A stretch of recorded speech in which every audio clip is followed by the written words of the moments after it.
Good morning, good morning, good morning. How is everyone today?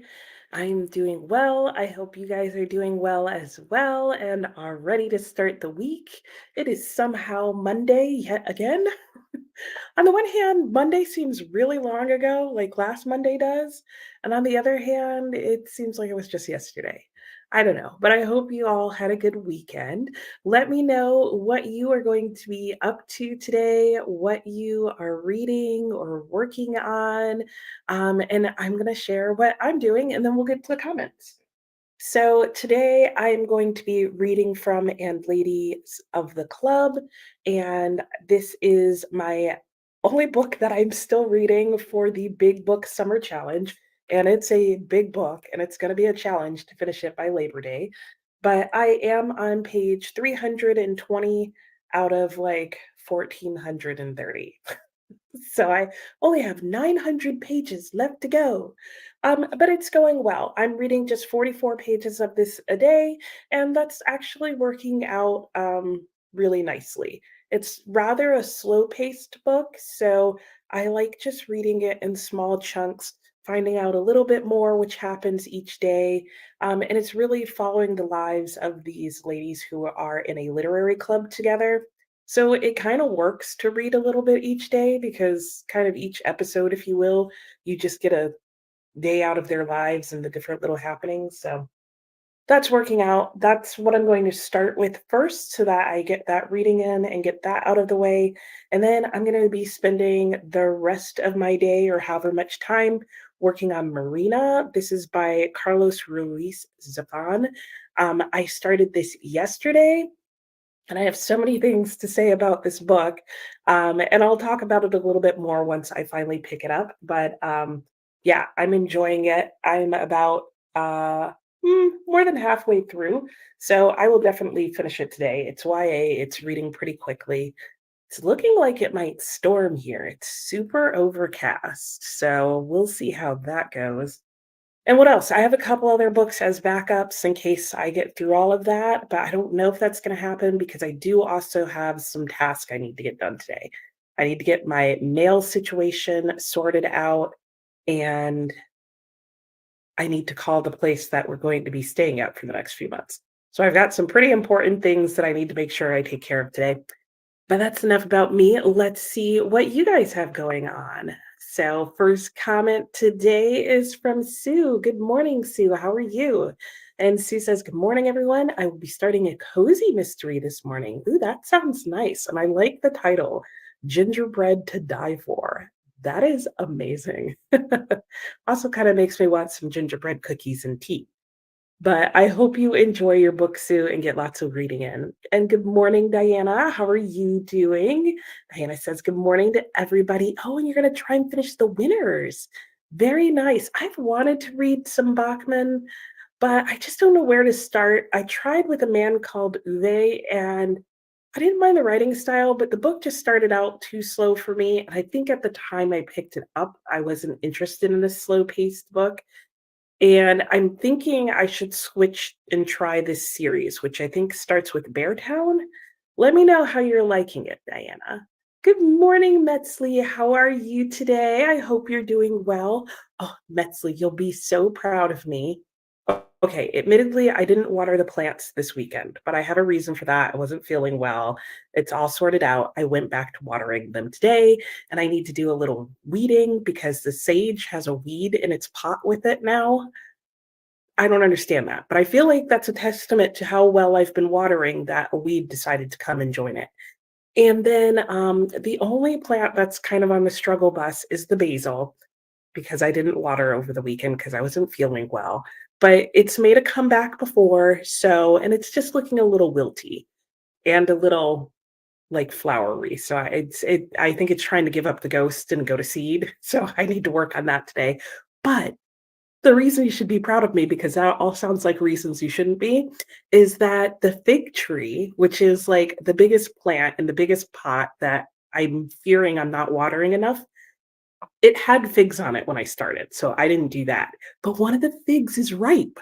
So today, guys, I'm going to look up how to, like, because I don't want to just rip the fig off the tree, how to remove a fig from a fig tree and I might eat the ripe fig.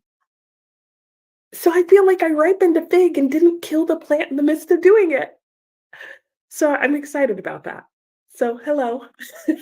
That was like the longest hello, but I figured you might care.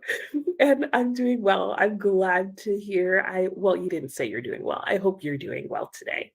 And yes, hello to everyone in the time zones. And hello, Alex, how are you? Hello, Jenna, how are you today? Hoping you're doing well as well. Here's swinging through to tag the like button and going off to talk to some coaching clients. Very nice. Yes, and Jenna, she does sprints as well. She does writing sprints.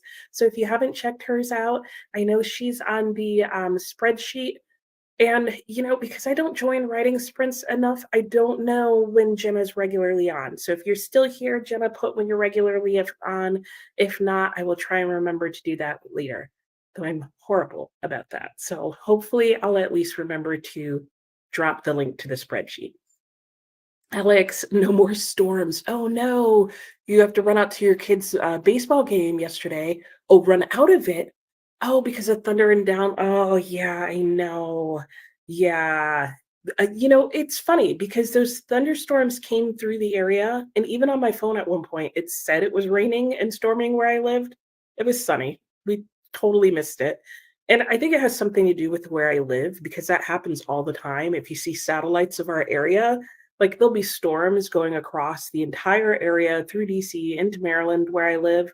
And the area exactly where I live will just have a like hole in the clouds and there will be nothing going on where we live. I don't know. But it's definitely windy and it's definitely overcast and it's definitely looking like rain. But hopefully you get your stuff done today. Yeah. Yeah, I hope they don't pick up where they left off. Good morning, Donna. How are you doing? I keep seeing you over in Honest Sprints on the weekend and being like, hi, Donna. And Mitsley, oh, talking about plants, you just watered yours. Very nice. And Alex, yeah, I'm not actually a plant person either, Alex. So I understand this. And I would agree that the basil is dramatic. Like I go like a fraction of a second without watering it, and it's like I can't. I just can't make it anymore. Okay, fine. Let me flower and just like end it. And I'm like, come on. You can last a day.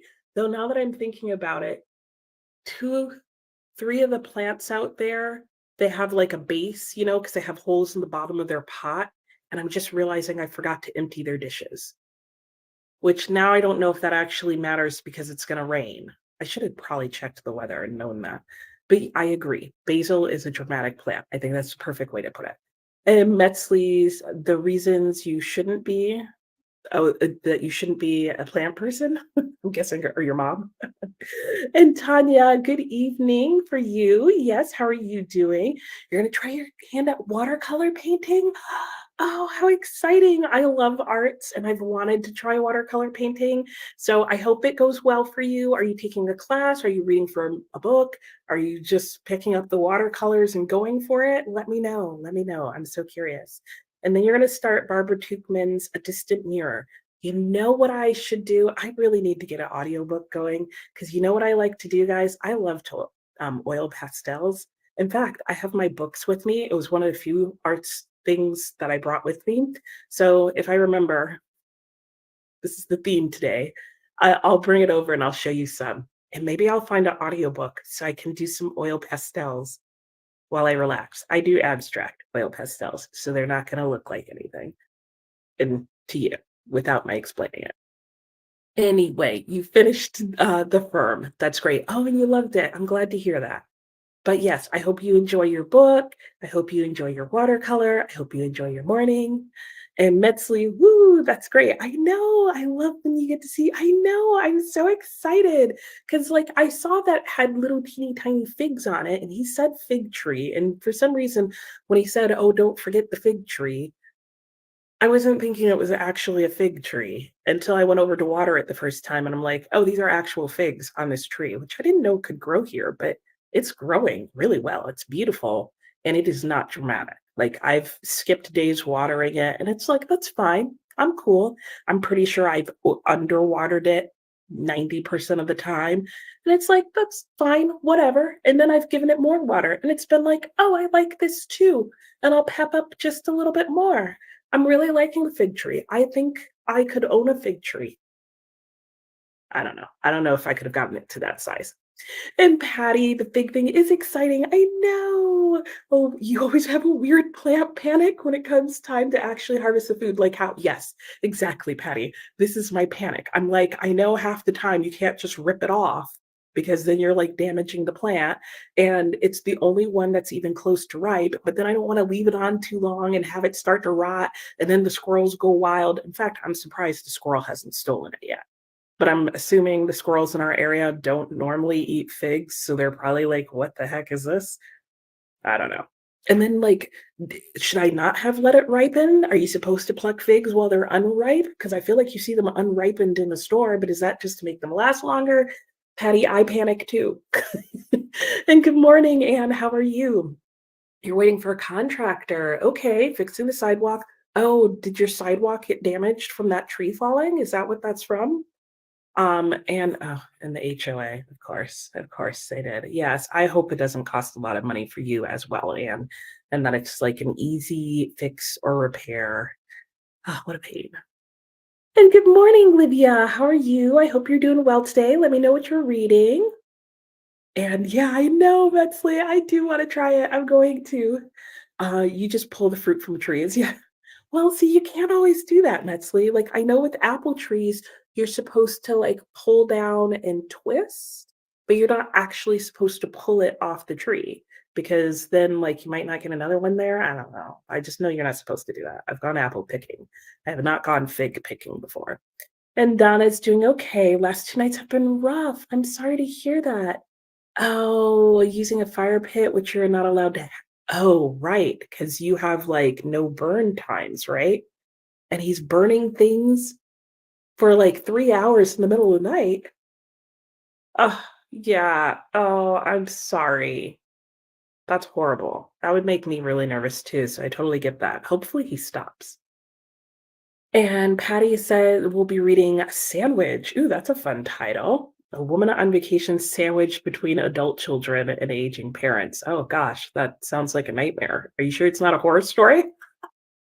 It could be depending on the family, right?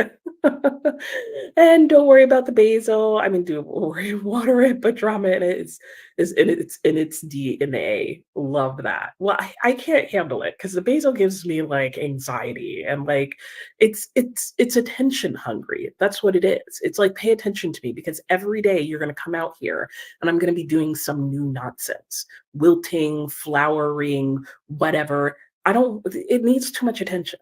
Like, I need it not to be codependent. And Anna, yeah, trying to make it for Anna sprints every time. Yes, if you don't know, Anna is, gosh, I can't actually remember the name of her channel. Books, something, Dream Valley. Donna, help me out here. But she has been sprinting pretty regularly on Saturday and sometimes Sunday. Tanya just bought a new set of colors. Oh, yay. Stationery makes me feel like a child again. Yes. Oh my gosh, have so much fun. And man, you want to feel like a child again? I highly recommend oil pastels. You'll feel like you're coloring with a crayon, but the best crayons you've ever had in your entire life, especially if you get the slightly higher quality ones. And hello, Phoenix. How are you today? Good to see you. Hope you're doing well. Let me know what you're reading. Metzley has a jalapeno plant. Ooh, you made salsa last week? Yeah, I bet it's you left all those seeds in there, every single one, didn't you? I couldn't handle that. I have to like completely gut my jalapeno of all seeds completely and all the membrane, and it basically ends up being a bell pepper. That's how I handle that. And good morning, Heather. How are you? You have two fig trees. You do nothing and they just make figs. I know. Yes. I'm loving the fig tree. I never knew. I'm literally doing nothing with it. I mean, you've seen it is the tree that survives. It could survive me, and it's thriving, I would say, with my very poor health. And so far, I'm not having to battle the wildlife, but I'm pretty sure as soon as I pluck one fig off of it, they're gonna go wild. And Libya, yes, understands here the fires caused by fire pits are started in the first week of June, and every day there are some. People are wild with that. Yep, don't pluck them unripe. Let them turn dark in color and they will fall right off into your hand. Oh, okay. Well, maybe I'll just go and like jiggle it a little bit. Just palpate it a little bit. No, that sounds kind of gross.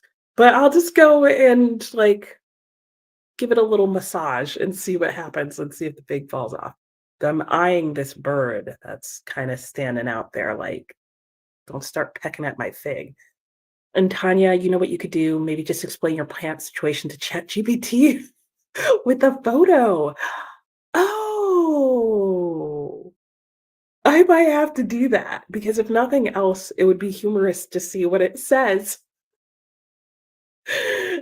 And hello, Laura. How are you? Just dropping in to say hi as you're sprinting on your channel. I saw that, and but wanted to say hi. Hope everything is going well with the move. It is, Laura. Thank you. I hope things are going well. And Laura is doing. It was like a mermaid reading sprint TBR thing. Like she's doing it right now. So I don't know what that means. If you're still here, Laura, please explain. Otherwise, like I'm at some point going over and checking that out because that just sounded fun.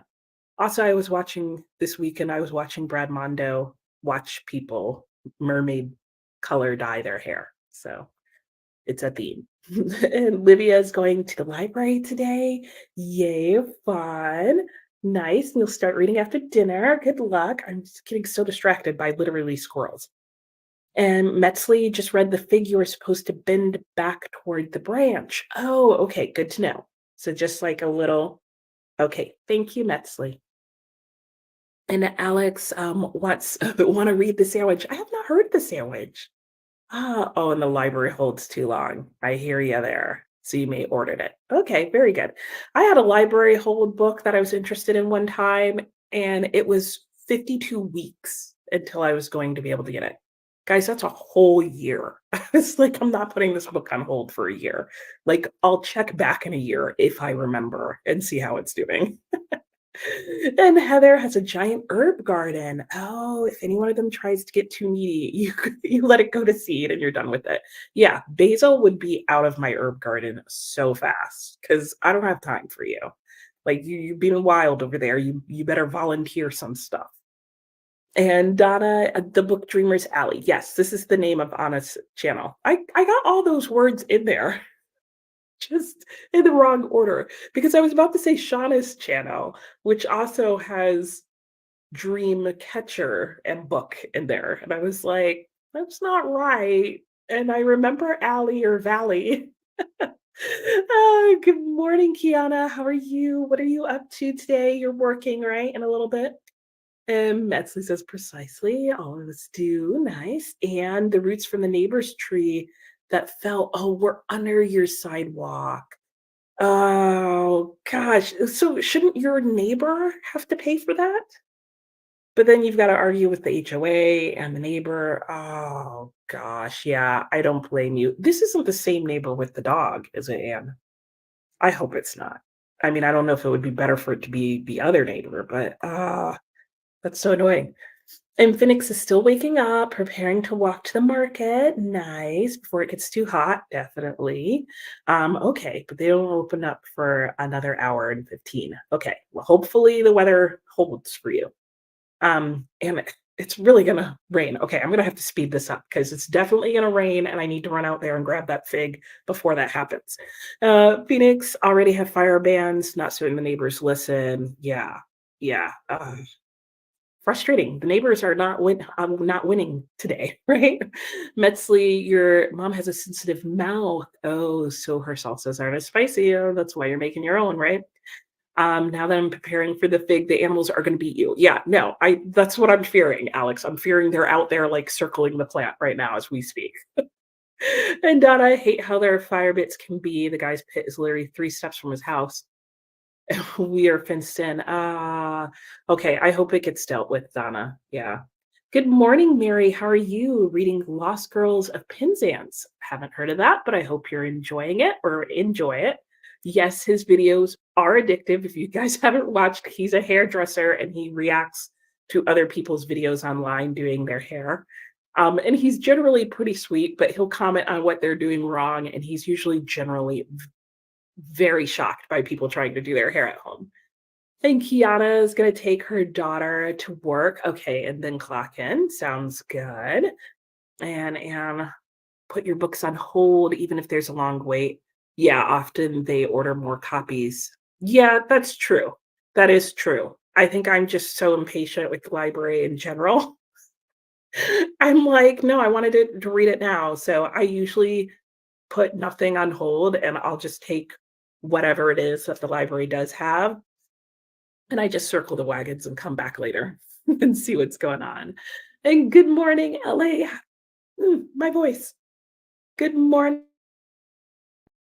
How are you, LA? I hope you're doing well today. I hope work went well for you last week. Phoenix looks like it's already about to be 80. Oh, okay, not too bad, but getting hot for sure. Reading The Art of Invisibility and Great Expectations. Very good. What's The Art of Invisibility about? I know Great Expectations. Also, LA, do you know about Havisham? You should read that afterwards. That's what I plan on doing when I get to Great Expectations. It is a book that is Great Expectations. And I think it's either told from Miss Havisham's perspective or it's her backstory. I'm pretty sure it might start with her backstory and get into Great Expectations a little bit, but sounds really fascinating to me. And it's the same neighbor with the dog. Boo. And have you read I have not read A Month in a Country, but it is on my reading list, and it's one that I hope to get from the library because it's so short. I don't want to buy it unless I love it. You're going to read that today after work? It is a small book. Let me know how you like it, Heather, because if you like it, I'll probably like it, and then I'll maybe actually just buy it. But let me know if it's like you like it enough that you buy it, like 5 stars. And Alex, the library waits usually end up being quicker than estimated. That is true. Yeah. Yeah, you want an excuse to buy it. Donna, your library's closed today. Oh, and your card expired. I know, isn't that weird that the cards expire? I don't know. I think it's weird. Which they used to send an email to remind you. Oh, well, that's a bummer. They just let it expire on you, huh? And summertime books set in New England are your jam. Nice. I know. I like ones set in New England in fall. Though you're listening to a summertime horror set in Maine. Oh, and it's meh. Oh, well, that's no fun. All right. That's the last comment that I can see. So I'm going to pause right there so we can go into our first sprint. Per usual, our first sprint will be 45 minutes. I'm going to go out and like rescue that fig because I'm now like paranoid that it's being attacked. It's not. I can see it from here and there's nothing bothering it. But in my mind, its life is at risk. And maybe while I'm out there, I'll do the basil a solid, but we'll see. It's kind of getting on my nerves. And then I need to clean my glasses because my glasses are like this. I need to find where the thing is. I'll try and remember to bring my oil pastels over. And then I'm actually going to be reading over on the couch today because I don't know. I've been having some health issues, so I need to put my feet up. So I won't be on screen reading today, but I'll be doing those 3 things, and then I'll finally sit down and read. So for now, hello, because I see a couple people have come in, like Kaditi and Sarvasha. So hello to you guys, but we're going to go into our sprint now, and we will talk more when we get back. So let me pull up the timer for us. And I'm probably going to have to turn on some more lights because it's getting darker, not brighter here. So anyway, happy sprinting. I'll see you in 45 minutes.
Hello, hello, and welcome back. How did that first sprint go for everyone?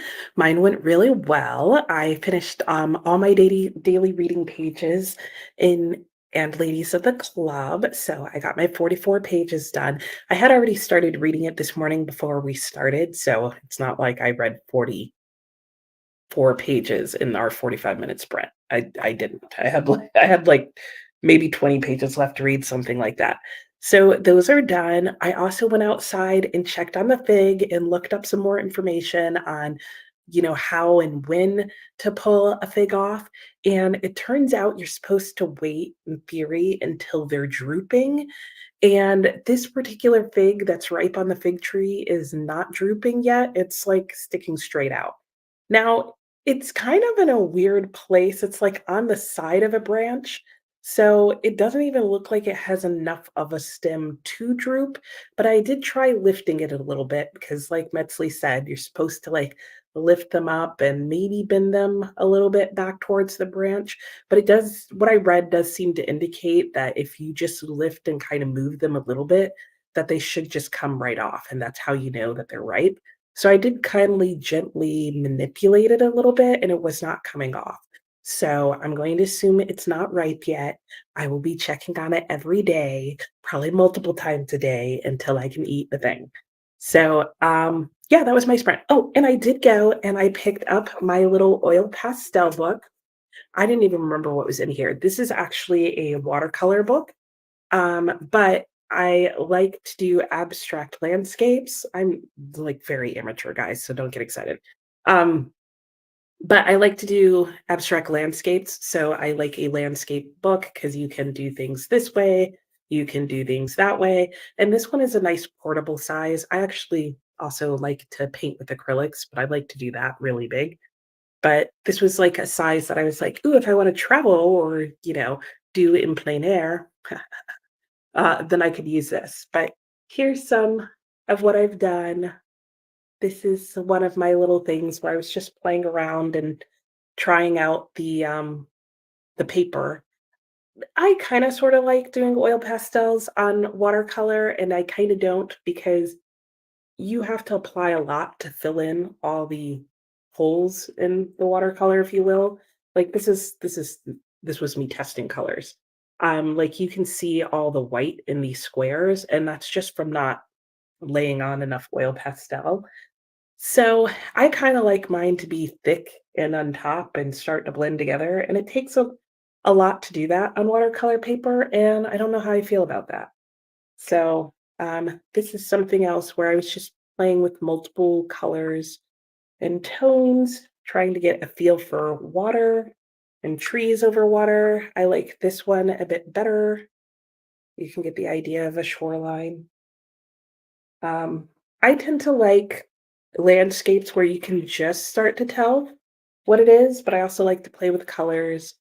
This to me was like felt like what is it? Like a ode to water lilies, if you will, though clearly my flowers are not water lilies because they would have to be white otherwise, but that was the vibe that it gave me. That one I was literally just playing with colors. And I think I actually when I was doing it, I'm pretty sure I colored it this way, but I really like how it looks at that angle. And that's all that's in this particular one. I got this like maybe a few months before we moved, maybe 6 months before we moved, but I don't do my oil pastels all the time. And like I said, I tend to like to do larger things. So anyway, that was what I got up to. I now have I now have color on my finger because that's the only downside of oil pastels is everywhere, everywhere. So anyway, let's see how you guys are doing. Dee Dee joined us like right basically when I got off and went to the sprint. So sorry about that, but hello, Dee Dee. I am also going to mention that because I really need to put my feet up a lot and keep moving around today, I'm going to be pretty hard about when my timer goes off at the 15-minute mark of putting us back into a sprint because I can sit for longer than 15 minutes, but the setup here, I'm sitting in a weird angle. So just for today, I don't want to do that. So I'll try to stay pretty on top of the comments. And Anne said the wife told you that he's an unhappy person. Yeah, that's unfortunate, but I agree, and, like, you shouldn't have to take on all of his problems for him. And Survasha, I did say good morning. Ooh, and you're on vacation this week. Nice. I would be planning to read all week as well. What are you working on today? And yeah, I know, Alex, I wanted to get that fig, but I really don't want to pull it. So we'll see. Oh, and you liked a month in the in the company, a month in the country, Diana. That's good to know. Yeah, I it sounds like something that I would like, but it also sounds like something that I could just be like, "Oh, that was good." And Livia says hello to Dee Dee and hi back. And Alex, get it together, Basil. Yeah, you're on your own, basically. Yeah, because did I do anything with the basil when I went out there? No. No, I did not. And LA says the art of invisibility is about protecting yourself online. Oh, is it a nonfiction? Oh, interesting. Okay, that sounds like a really good read because, yes, it can be hard to be online and remain private. In fact, I think it's almost virtually impossible to do so. Um, hmm, that's interesting. I might have to check that out. And yeah, definitely look up Havisham and let me know what you think. Livia, Laura's TBR Sprint. Yes, there you go. Mermaid Readathon. Oh, it's hosted by Brightside Girl. Okay, I did not know that. Yeah, so she's doing greeting sprints for that because she must be participating in the Mermaid Readathon. That's just such a fun sounding readathon. Thanks for sharing, Livia. It's a 2-week readathon. Oh, you're doing it as well. Oh, fun. And I love your little mermaid there. Hello, Atia. How are you? Not sure what you'll be reading. Okay, fair enough. Updating your reading journal, making your to-do list. That's what I'm going to be doing on this next sprint. It's going to be a working sprint for me. So I'm going to be getting my to-do list together for today and this week, and then starting to attack that. So that is my plan for the upcoming sprint. And Adia's thinking of going with Theo, Tana, and the Fox Spirit. Ooh, nice. You've always got a good audiobook going. I need to get on that. It's just a lot of the books that I'm reading right now don't have audiobooks, though that's not true because one of the next books I'm thinking of starting is Howard's End. So I move out of here at the end of this week, as in on Saturday, and I'm gonna have a couple of days of like being on the road and this and that. So I'm trying to get together my audiobook resources, and I'm thinking about doing Howard's End, which isn't a long read, but I'm thinking if I start it soon, I'll be able to physically get into the book and use the audiobook as well. So maybe I'll just go ahead and start the audiobook today. And good morning, Jamie. How are you? I hope you have a great work day. And hello, Heather. How are you? Popping in before bed. Yes. Oh, you started your new job today. Oh, and you're exhausted. Yeah. First day of work can be exhausting, but did it go well? And you know what, Heather? Did you change your thumbnail? Or is this for some reason the first time I ever realized that Snoopy is in there? I love Snoopy. Let me know which it is, because now I'm seriously wondering how I never noticed that before. But I hope your day went well, even if it was exhausting, and that you get a great night's sleep. Metzley didn't read anything. Oh, you think you just got a new job? Yay! Doing what? If you want to share, that's exciting. Congratulations. And congratulations from Heather, all you new job people. Good job. Yes. And yes, celebrate. Yes, that's exciting. Yay. Good morning, Rita. How are you? Popping in to Smooches and Maliki. Yes, working with the hubs this morning on his business stuff. Very good. Well, I hope everything goes well and that you guys are able to get lots done. I need to stop by one of your sprints this morning, Rita, but Rita does like super nice early morning sprints, writing, productivity. She's on it. She's so sweet and cute.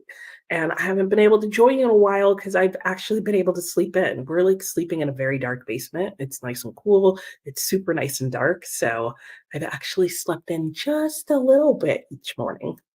And Atia is 80's got to 86% in your book. Very nice.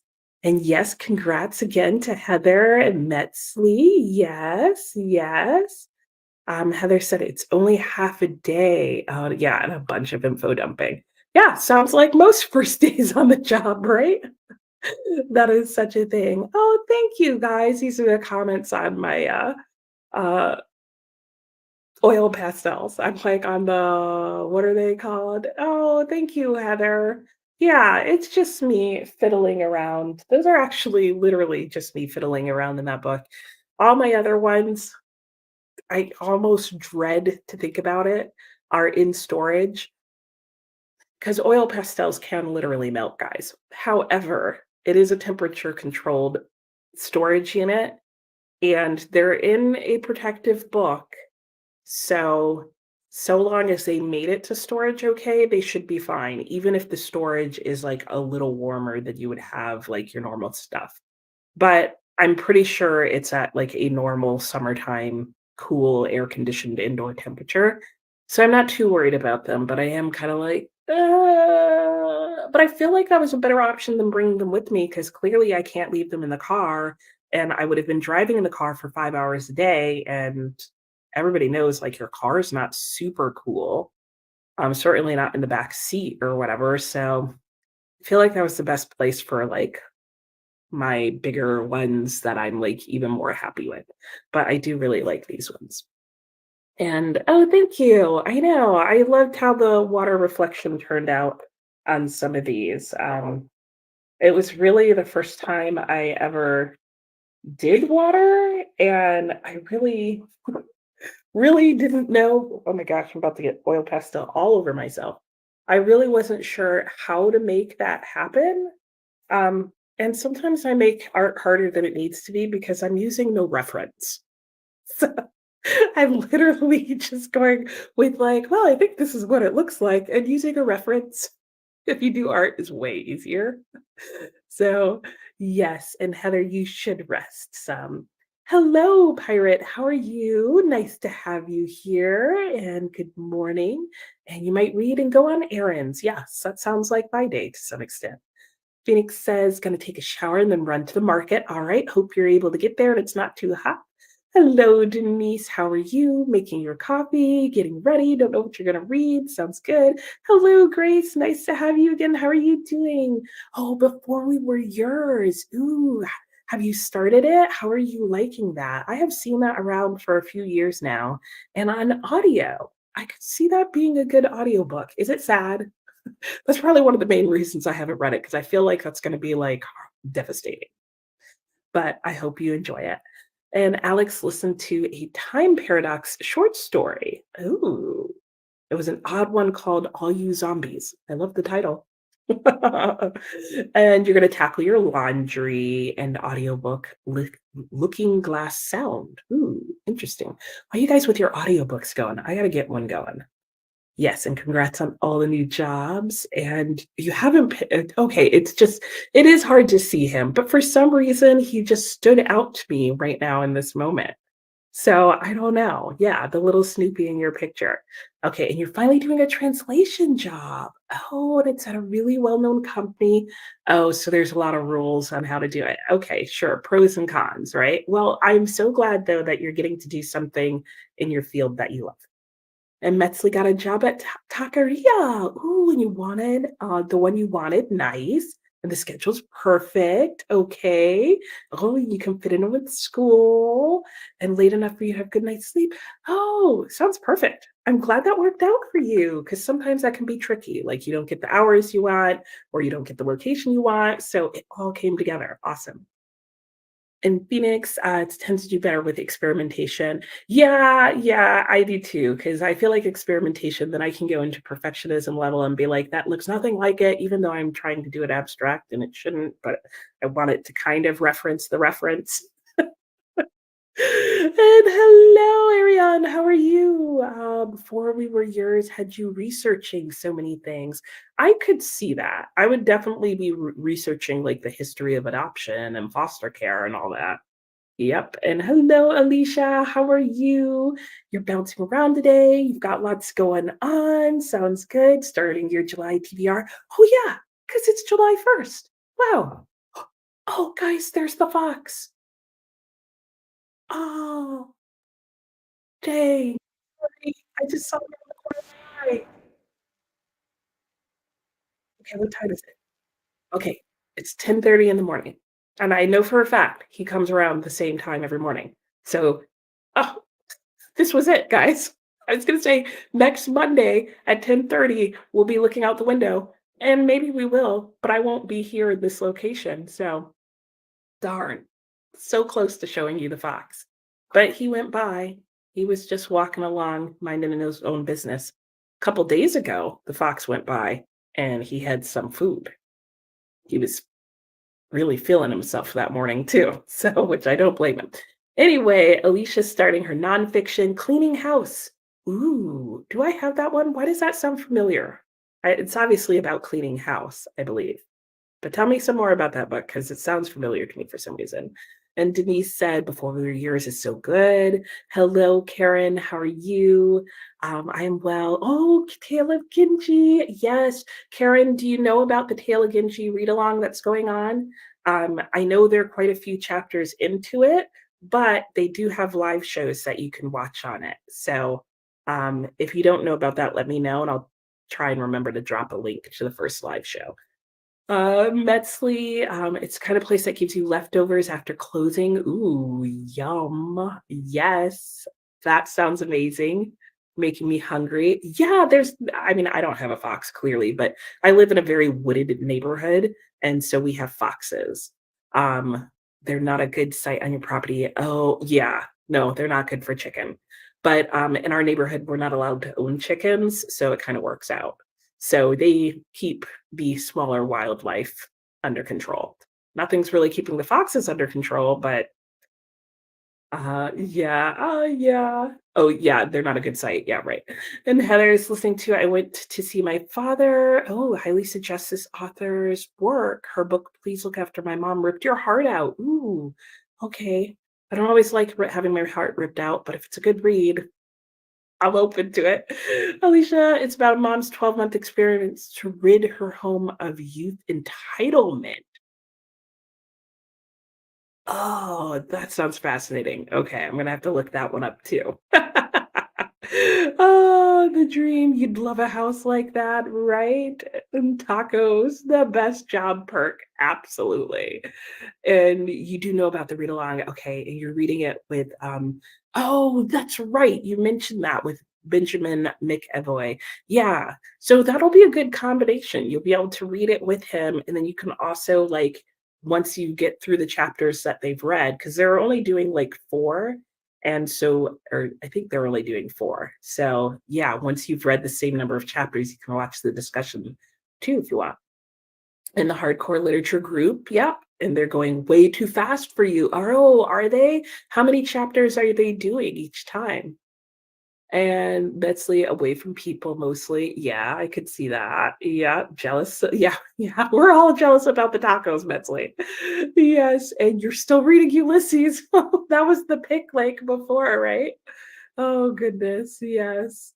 Okay, all right. Well, I'm going to pause us there.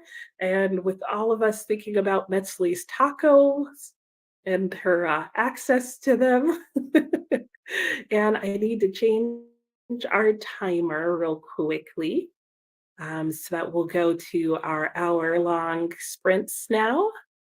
Oh, let me get into the back here. Don't you love how I always let you watch me do this? All right, there we go. We're ready for an hour sprint. I'm going to walk around and get some stuff done. There's a really pretty blue bird out there. Not a blue jay, an actual blue bird, I believe. And I'm going to get some reading done, and I'm probably going to find an audiobook to listen to. There's lots happening outside. Nature is naturing. Anyway, happy sprinting. I will see you in an hour.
Hello, hello, hello, and welcome back. How was everybody's sprint? What did you do? What did you get up to?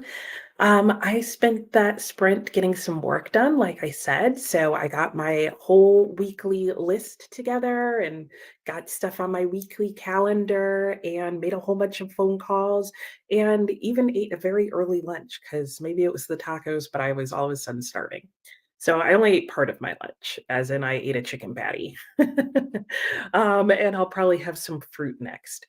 But anyway, that went really well, and, I got some stuff done, and then because I was having, like, envy or FOMO with everybody's audiobooks, I started an audiobook, and I chose Howard's End by Ian Forster, and I don't know yet how I feel about doing it as an audiobook. It's a much faster paced book than I was expecting, and the audiobook has a very interesting tone and feel to it, but I feel like I'm not catching it all and that I'm not going to enjoy it as much because I don't know, just because it's on audiobook.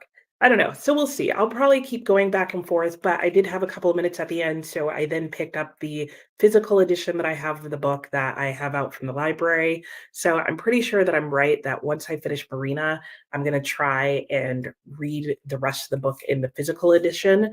But for now, I'll just use the audiobook to help keep me going because I only have this physical edition until like Friday at the latest. Anyway, so I started listening to this, and guys, this is exceeding my expectations. I don't know what I thought, but for some reason, I was expecting Ian Forster's writing to be like very serious, very like upper class aristocracy. I don't know. I was just expecting it to be more serious. And so far, this book is funny and very lighthearted and kind of flippant. And there's like fun little fourth wall breaking. And I'm already intrigued by what's happened in the first three chapters. Because, yeah, I got through the first three chapters, which is just the first 18 pages. Like I said, the book moves pretty quickly and it's under 300 pages long. So it's gonna be a quick book, and the font, especially for Penguin Classic, is a fairly decent size. So I'm looking forward to this. I mean, I thought I'd like it, but I didn't think I'd like it within the first three chapters. So that's really fun. I am not going to go back to reading this on my next sprint, however. On the Ooh, that seems like it's gonna fall. On the next sprint, I'm gonna go back to reading Marina. My goal is to finish that book today. There's so much going on in there that I want to know. And Ricardo, I saw you join, so hello to you. I've got to show you the bookmark that I'm using in that book. I left it over there, so I'll show it to you guys after the next sprint. But let's go and see how you guys did, because like I said, I want to keep our chatty bits moving today, so I'm not sitting too long. And I was standing and doing my work and walking around and then sitting and blah, blah, blah. And Heather said, "Oh my gosh, there's two. Yeah, there are two Heathers here. Yes, there is Heather R and Heather Boo." And Karen said, "Sorry, Heather." And yes, hello to the other Heather. That's always fun. And Metzley and the burgers and hot dogs and all the delicious stuff they make. Ooh, Metzley. And you're reading Percy Jackson, the second book. Nice. How are you liking it? Are you going to do the whole series? And Boo is your real name. I didn't realize that, Heather. Oh, I love that. That's so cute. And you like seeing the mirror image of yourself, right? It's like when there's a whole bunch of Nicoles on at one time. One day, Heather will be an old lady name because it's not used anymore. That's true. I feel like you don't meet a lot of Heathers. Yeah, yeah, yeah. I feel like that's also true of like Sarah. I don't feel like you meet a lot of Sarahs anymore or Jennifers. What are people naming their kids? I don't know, but I feel like Nicole is still around. I still will occasionally meet a lot of Nicoles all at one time. Like, I don't know why, because it's never been, I feel like, a super popular name, but it seems to be a semi-lasting one. What do people call their kids now? I might need to look that up. I'm curious now. Oh, you're in your 20s. Oh, see, Heather? Yeah, Heather's here to stay. There you go. Nice. And you grew up with a few Heathers. Okay. So there was a resurgence in the 90s. That makes sense. Yes, I do feel like Heathers went through like the 80s and 90s. So I could see that. Like as in naming them, which would yeah. And you're glad to hear that. People will think you're younger. There you go. And you assume you're around your age. Yeah, so it's working. Yes, yes. Yeah, because there are some names that you cease to hear after a while. Like, I feel like Agnes is a nice name, but you don't like, nobody's really calling their children Agnes. So now if you said that somebody's name was Agnes, I do feel like you'd maybe associate that with a certain age. And the Heathers are celebrating. And Ricardo, hello, hello. You're still writing. That's nice. Might read later. Don't know.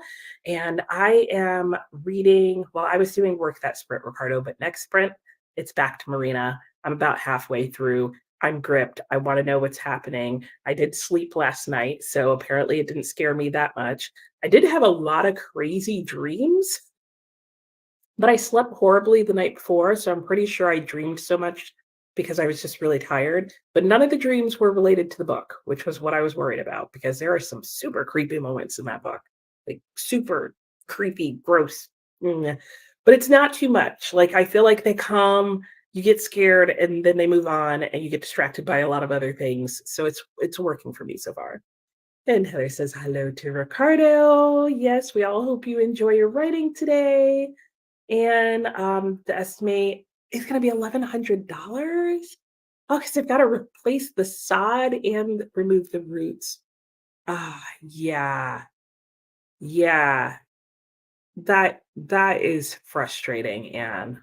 That's super frustrating. Oh, and you went back, Ricardo. Oh, thank you. I'm glad you liked them. Oh, thanks. And hello, Nani. How are you? You just woke up at 9 a.m. Very nice. Hope you have a good start to your day. Oh, a copy of the Brothers Karamazov for book club. Oh my gosh. I do want to read it, but I don't have any of my copies here. And do I have time to read it with all my reading plans this month? No. And I now own two different copies of it in two different translations, so I really can't justify not reading it with my own physical copy. But thanks for sharing and being willing to share your group. So if somebody else wants to join it, sounds awesome. Have fun reading it. And yeah, yeah, Ricardo, yeah, it is because of the tree that fell. And Nani wants to read several books and so little pages from each of them. Maybe first David Copperfield. Yeah, start with David Copperfield. You know, I'm going to say that. And yes, yeah, Anne's waiting for the insurance company. Gosh. Yeah, I get you. He watched the entire time that the contractor was here? Yeah, so he knows, Anne. He knows, like, is the tree on his property? Because I feel like his insurance should be covering all of it. But chances are, like, if you tell that to your insurance company when they call, they might, like, take care of fighting it on his end. And Ricardo agrees with the idea of attorney. It does sound like a nightmare. I'm so sorry, Anne. Hey, hey, Ulysses, how are you? Good morning. What are you up to today? And Brennan, hello. Woke up, read 14% of a Doctor Who, of a, I was about to read that really weird, of a Doctor Who book.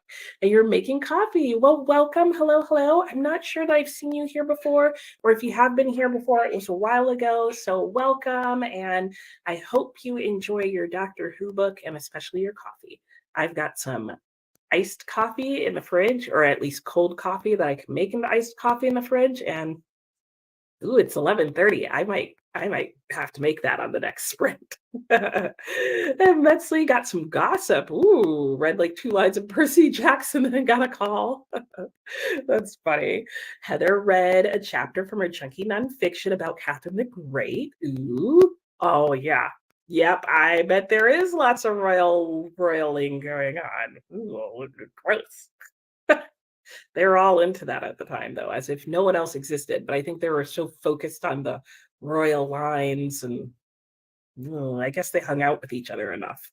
And Phoenix got your market trip done. Nice. Oh yeah, carrying 30 pounds to walk home. Yeah, take a rest. It's breather time. Hopefully, you get some reading in. Hello, Hillary. Thanks for joining us. Nice to have you here. Welcome, welcome. And you listened to Of Women and Salt, ooh, by Gabriela Garcia. Does she write romance novels? I want to say maybe, but I could be completely off by that. And you're at 48%. Well, wonderful. I hope you are enjoying your book. Let me know what genre it is. Elise's hasn't started reading yet. Okay, you're going to close the windows on your laptop that were open during the amazing readathon. Yes, did everybody survive the amazing readathon? Did you like help your team? Which team won? Have they announced that yet? I haven't been following it that closely, so I don't know. And you also have to see what Libby is trying to take back. Oh, yeah. Yeah. Rescue your books, read them quickly, and you're working. You got a lot going on today, girl. And your priorities are a little skewed this morning. Well, I mean, you're in the wrong community to say that. Like, we'd all be like, no, you've got it right. Good morning, Christina. How are you this morning? What are you up to? I hope you're doing well. Remember to hydrate and hug the like button. Yes, I especially appreciate those reminders today, Christina, because I was in that high dehydration hell this weekend. And Metzley's gonna do the whole series. Oh wow. Oh, James Too Good, who has a channel on YouTube and occasionally like later in the evening because he's at work, joins us. At the beginning of this year, I want to say it was, reread the entire Percy Jackson series and like has like um reading sprints and stuff where he's reading them. So that could be fun for you. And Christina is saying hello and hello, or Michelle. And Ricardo, yes, I was like, what if I am saying all the time it's my favorite book and it ends up being a DNF? I know, I did think that too. I was like, what if I read it and I hate it? Like, what am I going to say to Ricardo? No, I'm really enjoying it. I'm super intrigued. I do have some interesting little thoughts about and feelings about the English translation, and really wished I was still fluent in reading Spanish because I was at one point, because reading a language is always easier than speaking and listening to it. But I don't think my Spanish is that good because I really want to read it in Spanish. But I'm definitely going to see if I can find like the book in Spanish online somewhere and read a few pages from it, because I'm trying to figure out if what the translator did was literally translate what he wrote in Spanish, or if she took what he wrote in Spanish and translated the idioms into English idioms.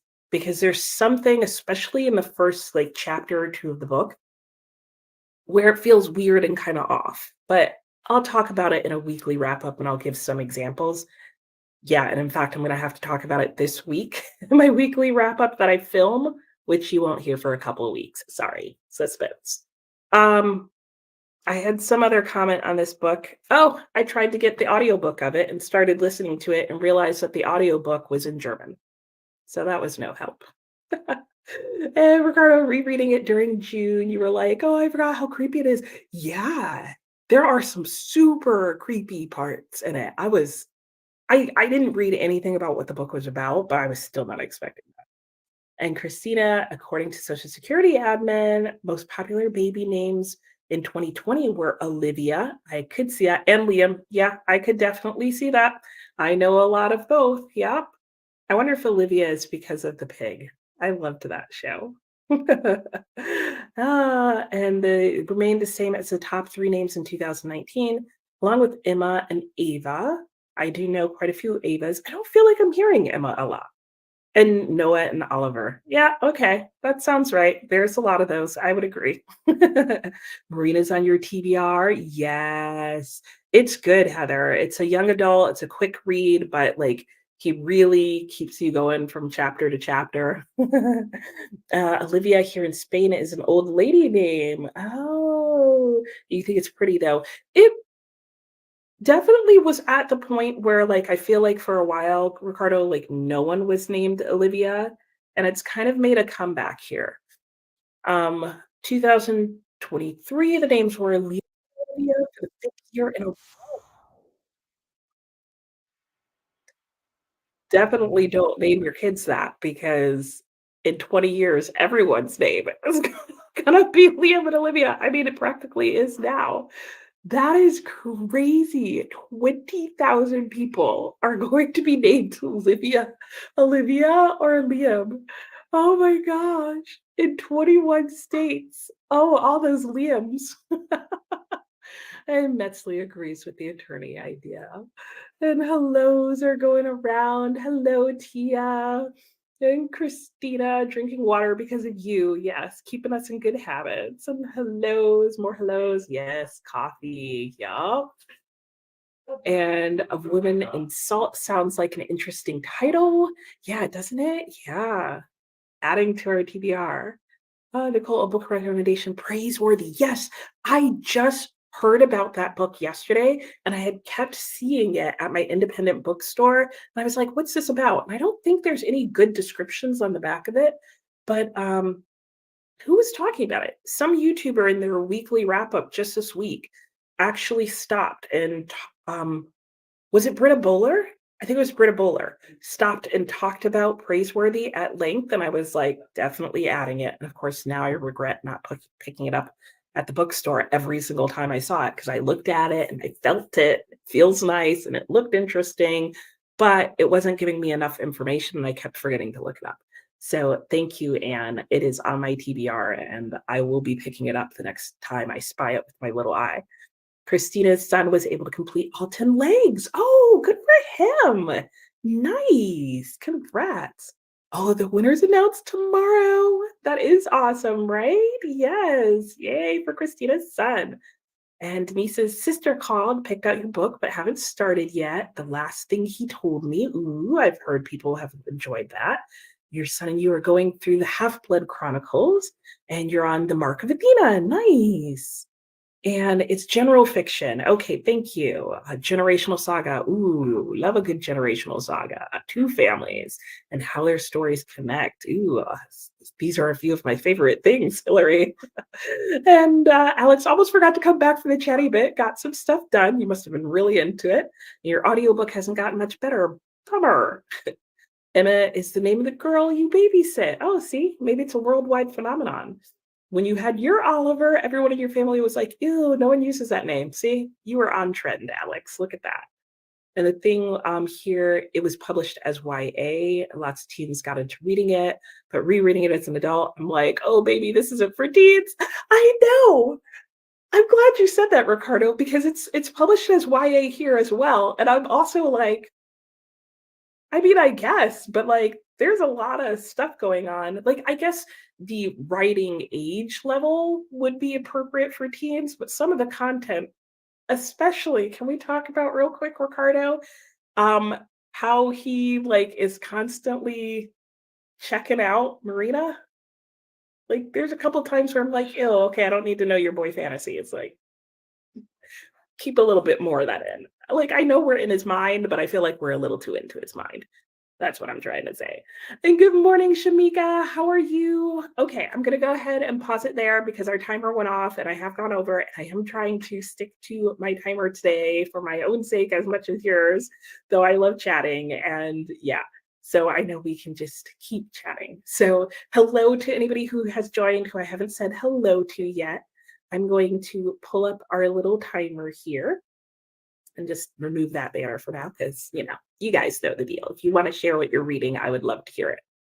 So, but we will go back into our sprint, and I'm going to go back to reading Marina because mysteries and so much stuff to hear about. And happy reading. I will see you in an hour.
So I got caught in the middle of my book and also in the middle of talking to my husband. So, oh no, I don't know where I don't know where my bookmark is. I'll need to use my headphones. I'm not ready. Oh, here's my bookmark. It's on the floor. Anyway, how did that sprint go for everyone? My sprint went really well. I actually went out and sat outside for a while. It is so nice out today, guys. In fact, it's so nice that even though I was sitting in direct sunlight, I was actually getting a little bit cold and wish I had on pants and maybe a light sweater. But I am not complaining. I loved it. But guess what happened? I was sitting right next to the fig tree and I looked over and some little pesky creature also decided to try and see if the fig was ready and took a few bites out of it, which I'm guessing means it wasn't ready. But can you believe that? I was literally like, I could have plucked it early. Figs will ripen off the tree. But I was like, no, I'll wait. I'll let it take its time and reach maximum awesomeness. Forget it. Next time I'm just plucking it. There are 6 more figs in various stages of ripening, but this one's pretty big and we've been here about 2 weeks, so I don't think any of them are gonna be ready before I leave. Will I maybe consider plucking an unripe one and taking it with me? Yes. Yes, I just may, but we'll see. Anyway, during that sprint, I just read. I also talked to my dad for half the time, so I didn't get as much reading done as I wanted to, but I did pick up Marina. And Ricardo, you will not believe the bookmark that I have. So, one of my really good friends here, as a going away slash birthday present, gave me 2 bookmarks for my birthday. And this is one of the bookmarks she gave me. And look what is on it. It is, let me see if I can put this book down for a second. Oh, I'm about to lose my place. Anyway, on the bookmark, there is a butterfly, and then there's this little globe thing. And you know what's in there? A flower petal, like a white rose. So if you have read this book, you can see the rose on the cover. It, it was crazy. I just happened to put this bookmark in this book. Look how pretty that is. Um, but if you've read this book, you know, major coincidence there. Anyway, that was how my sprint went. Let me get back to you guys because I'm trying to stay with the timer today so I can keep moving around. And let's see, Ulysses was saying hello to Tia, Bright Heart Rainbows. I love how it writes it out for me. I don't know if it shows it as emojis for you, but my emoji is just written out as Pride Heart Rainbow Philly, Pride Heart Rainbow Philly, which I'm pretty sure we discussed before is a rainbow horse or a rainbow unicorn or something like that. And Ricardo was saying in Spain, yeah, more traditional Spanish names. Yep, Antonio, yes, Ana. Yeah, they never go out of fashion. Yeah, like 5 or 6 Antonios in your family. Yep, yep, yep. So true. And Alex, your niece is Emma. Okay, named for Ross and Rachel's baby from Friends. You know, that's probably why Emma like made a comeback. Now that I think about it. Hello, Adrian. How are you today? What are you up to? What are you reading? Ricardo was asking Christina how old her son is. Yes, exciting that he's a reader. Yep, absolutely. And more of the Pride Heart Rainbow Phillies and Ulysses. And Megan's reading The Silent Patient. Hello, Megan. How are you? I hope you're doing well. And how are you enjoying it? Have you read any of his other works? I've heard good things about them in general. And Ulysses says, Adrian. And thought of me because of the spiritual search. It sounds like me. Thank you, Anne. Yeah, I love all sorts of things. And in general, like the way Britta Bowler described it wasn't, this is about the book Playwright. She didn't mention the spiritual search aspect, but she talked about how it was, how did she say it? I think about the founding of it, Australia or something about Australia. I think Australia, but from an indigenous perspective. But I could see how a spiritual search would be in there. Oh, I'm so excited about that book now. Heather is going to bed. Good night, Heather. I hope you have a wonderful evening. We'll probably see you when you wake up in the morning. Ricardo says a lot of Spanish authors do that. Yeah, they use checking out or oh, okay. Or the sexual mind of the characters because it's a metaphor for youth. And that's what I thought. I did feel like that his use of like the constantly checking her out did feel like that like teen boy checking out the girl kind of thing. So I think he did that very well. It's just I personally in my reading, like whether it's an older man, a younger man, or women, whatever, I'm just like, ew. I don't wanna know how you check out a person, like, see, TMI, guys, TMI. But that's just me. But I do think it's really well, and I do feel like it feels like a young guy checking out another teenage girl. So, I think he actually did that really well. So, I will be sure to clarify that that's just my own personal preference. Ricardo was reading a classic last month, and the amount of women and men checking each other out was like, okay, I don't need to know. Your body is made to carry children. Exactly, exactly. Yeah, I don't know why. Like, I don't mind if they're describing the characters or they have a moment where they realize it, but like over and over and over again, like, I don't want to know what you think about her childbearing hips or like the size of his feet or whatever, wherever weird place you're going. And Ricardo was saying hi to bye to Heather. And Nani was saying, talking about names, her name is Amariani? Amariani? I'm probably messing that up. Hard to pronounce. Yeah. That's why you say, oh, Nani, like Amariani. I'm pretty sure I'm accenting that incorrectly. Like I'm putting the pauses and yeah. Which book was it, Ricardo? Oh, yeah, that's a good question. What book were you talking about? I was talking about Marina. And Betsley is saying she's about to start reading. Oh, have to go, come back later. Okay, sounds good. We'll see you when you come back, Betsley. And they want to read from July to October. Oh, okay. Yeah, I won't have my books back by then. Love your pastels. Thank you. Yeah. Well, I mean, in general, right? Like, I mean, I live in front of a lake that has trees that I can see across the side. So it's not like I have no reference to it. I just wasn't looking at that. Like I was drawing from memory. So but it's not like I've never seen trees next to water, right? And good morning, Amberly. How are you? I'm doing well today. What are you up to? Then Christina's saying hello. Jamie's stopping in during your short break to read a few pages of And Then There Were None. Oh, very nice. I have that around here somewhere. Oh, there it is over there, waiting to be returned to the library. I picked it up. I got a sense of like the first chapter, and I may come back to it, but I was like, oh, that's not what I want right now.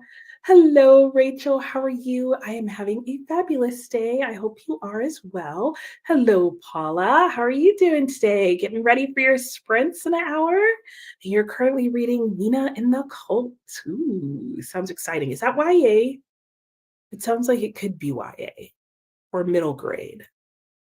Hmm, I don't know why. I feel like a lot of times when there's people's names in the title, it's often like middle grade or YA. But it sounds good. I hope you enjoy it.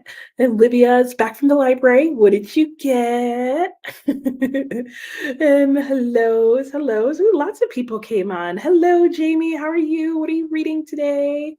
I know, Christina, I'm like you. Did you get anything good, Olivia? Tell us, tell us. More hellos and no reading. Christina was just chatting and coffee. Oh, guys, I forgot to have my iced coffee. And now it's 1 o'clock. Oh, sad panda. I can't have coffee after midnight or afternoon or I'll never sleep. But I could go to bed late tonight. Okay, let's get through these comments because I might get my coffee still. And Jamie got all the kittens doused in bed. Nice. And started Children of Dune, book 3. Nice. Brennan got to 14% and have your coffee. Okay, I'm definitely getting coffee, guys, now. And Phoenix prepared the fur baby's foods. Oh, okay. Homemade raw diet. Nice. And you need to get your landlord over to grab the rent. Sounds good. Your eyes turn green with envy at your cooler weather. Oh, I know. I don't know how long it's going to last. I don't know if I want to learn. No, I'm just going to enjoy this random cool day. But yes, I hope cool-ish weather gets your way. I know that's not seasonal at all, but you can have an oddball here and there. And Ricardo wrote some pages, filmed your mid-year book tag, fun, fun, fun, though it isn't the freak out one because you don't like the questions. Wait until Wednesday, Ricardo, because you might like the video that I put out because I feel you on that one. And it's not that I don't like the questions, it's just like if you saw my mid-year freak out tag, you would probably feel like I did, which is I don't feel like this is that it represented what I normally read. At least not completely. Like there were quite a few questions where I was like, well, I have an answer for that, but I don't feel like it's an answer that helps you get to know me as a reader. It just helps you see some of the odd one-off types of things I read. And Brennan says it's 11 a.m. and it's 94 and feels like 104. Ah, I have been there and felt that. And so long as it's a dry heat, I'll be honest, I don't mind it. Hot's better for me. And Jamie, you could wrap the figs loosely in netting. Oh, but that requires like extra like work on plants that I don't care about. I mean, not that I don't care about the plants, I just don't care about gardening.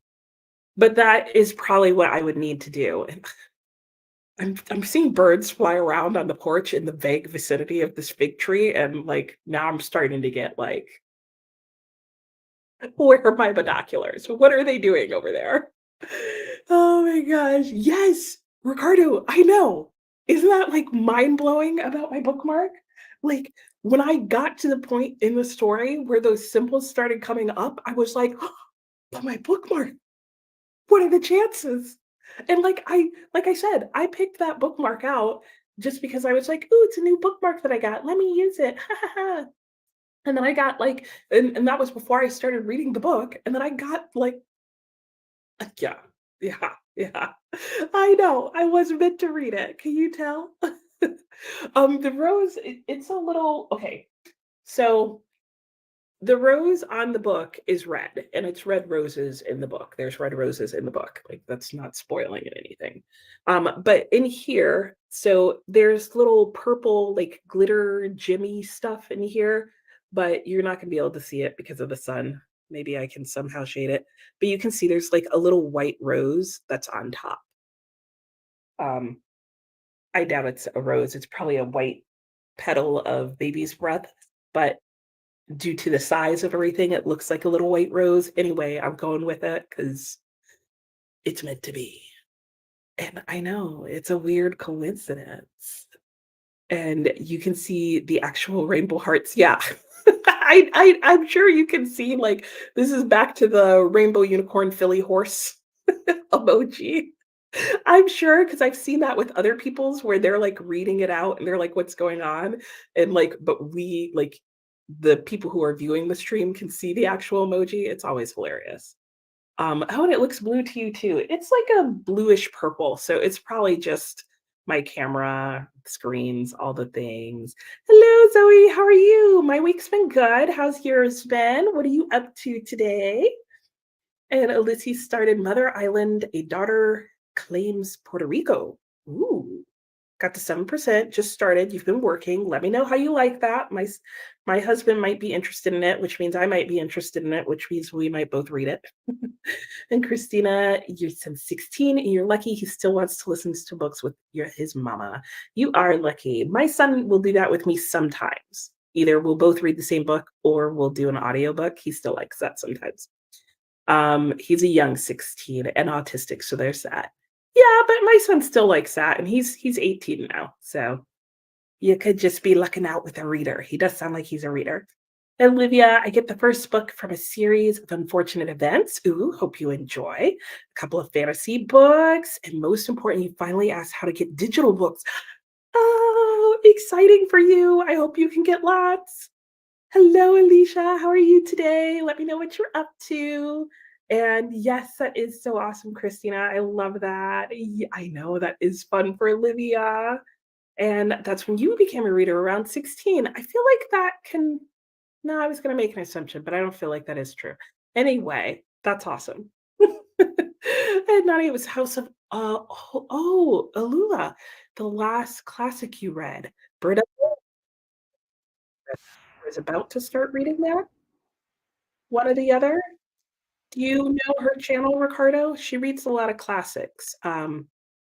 and she reads a what was I gonna say? She reads a lot of classics. She either just read that book and talked about it, or she's about to do it as part of a buddy group.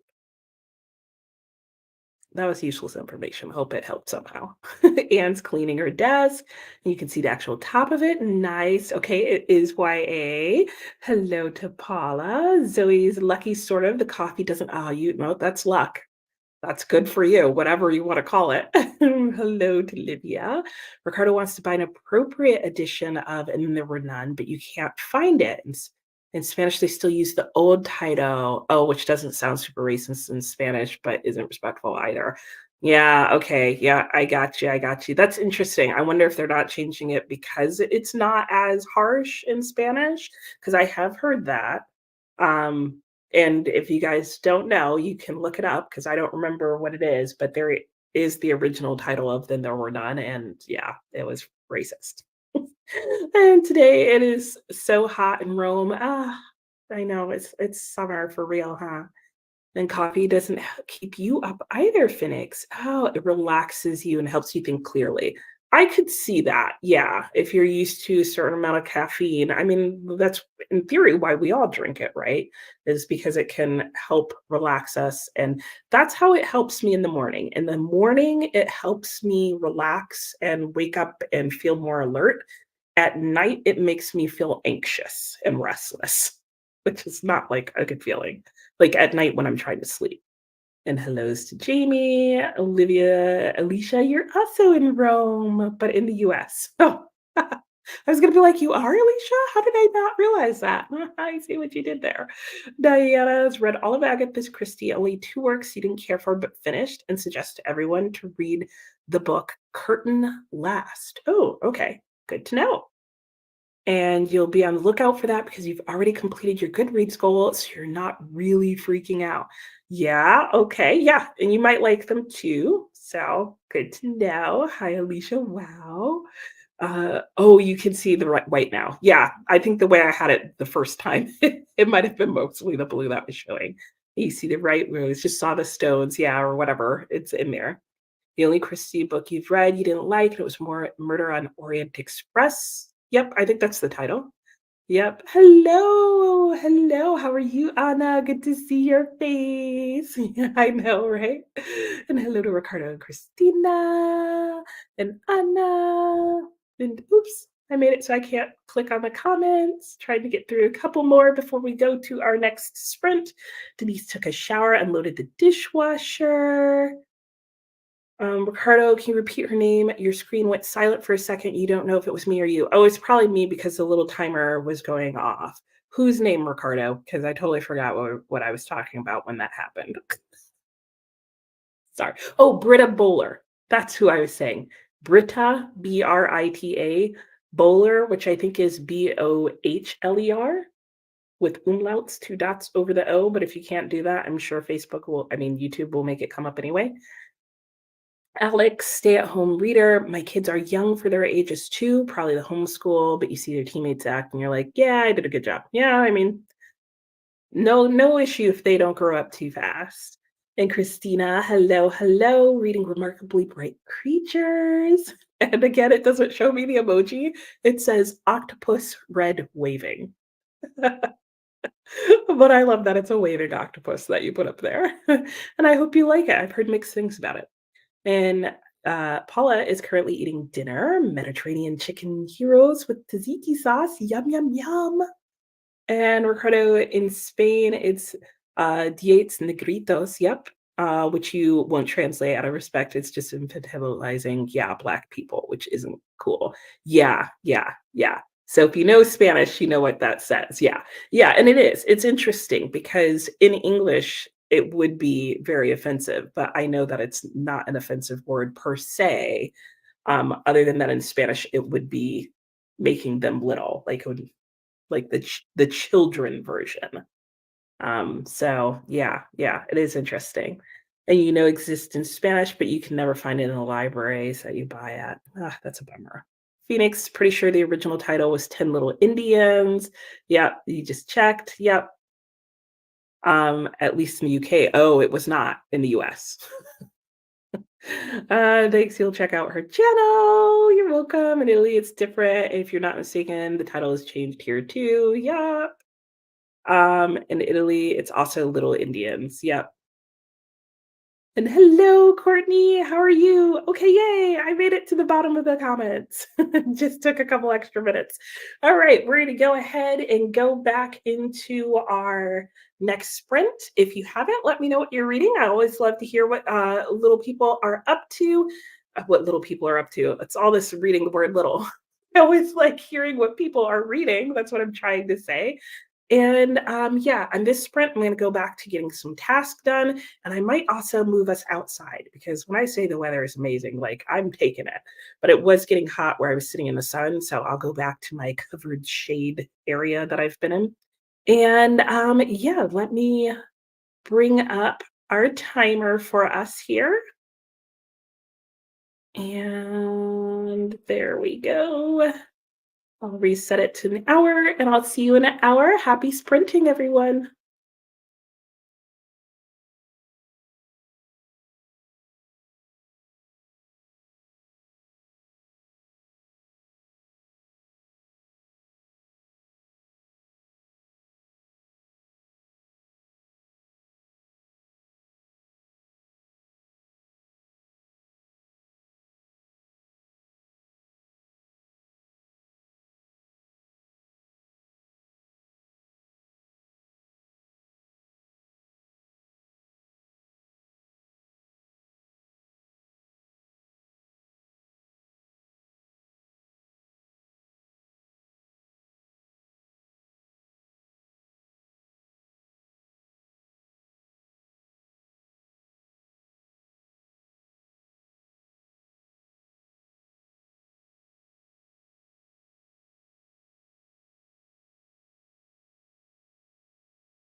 is happening in my book, guys?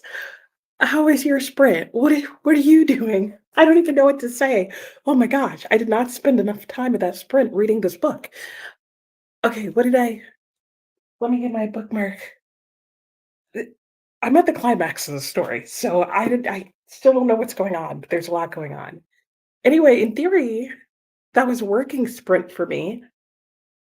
So I did some stuff. I don't even remember what now, but I spent the half part of the time doing stuff. I went for a walk as well. Um, and then I had some time left, maybe like 20 minutes.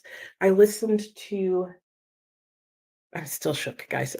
I listened to some of Howard's End while I was on my walk, so that was nice. I'm now on chapter 6 or just finished chapter 6, and there's so many interesting things going on in this book that I don't know where it's gonna go. But it's a nice, lighthearted, fun summer read, so I'm glad I'm reading that. And I when I got back from my walk, I finished the chapter, and then I picked up Marina. And man, I wish I had picked it up earlier because I don't even know what to say. Because now, Ricardo, I know why you're not saying anything because I feel like saying anything would be a spoiler, but I don't even know what I'm about to spoil because I still don't know what's happening yet because there's some mystery going on in the book.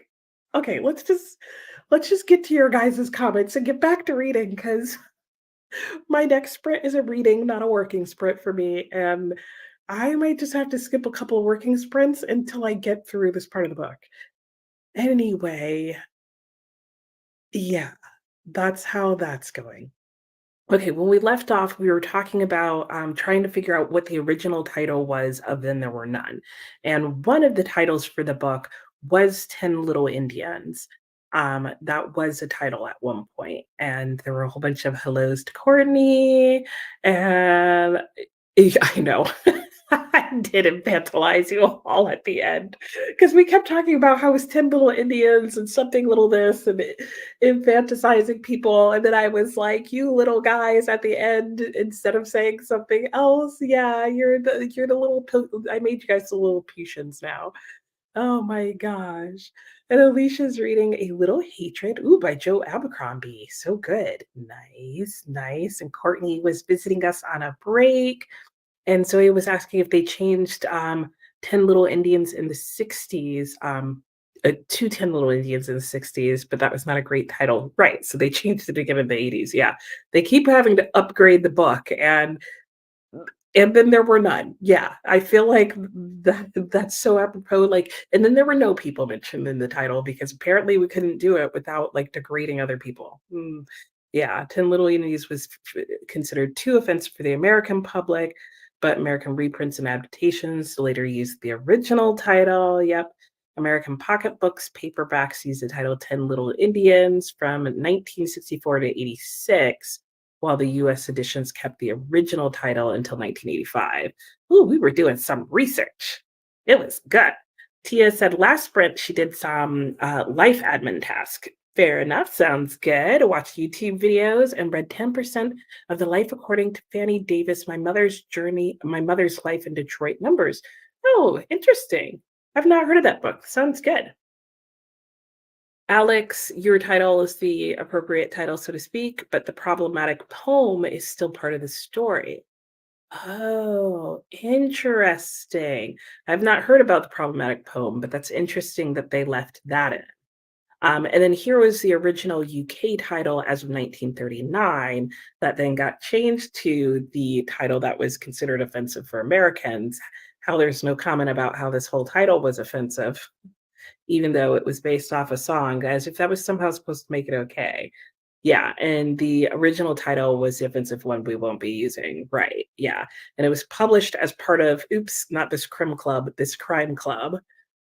And Phoenix was saying, yeah, I had to do like all the sourcing. I did too. I'm totally the same way. Like, I'm like, okay, let me really dig into this. Yeah.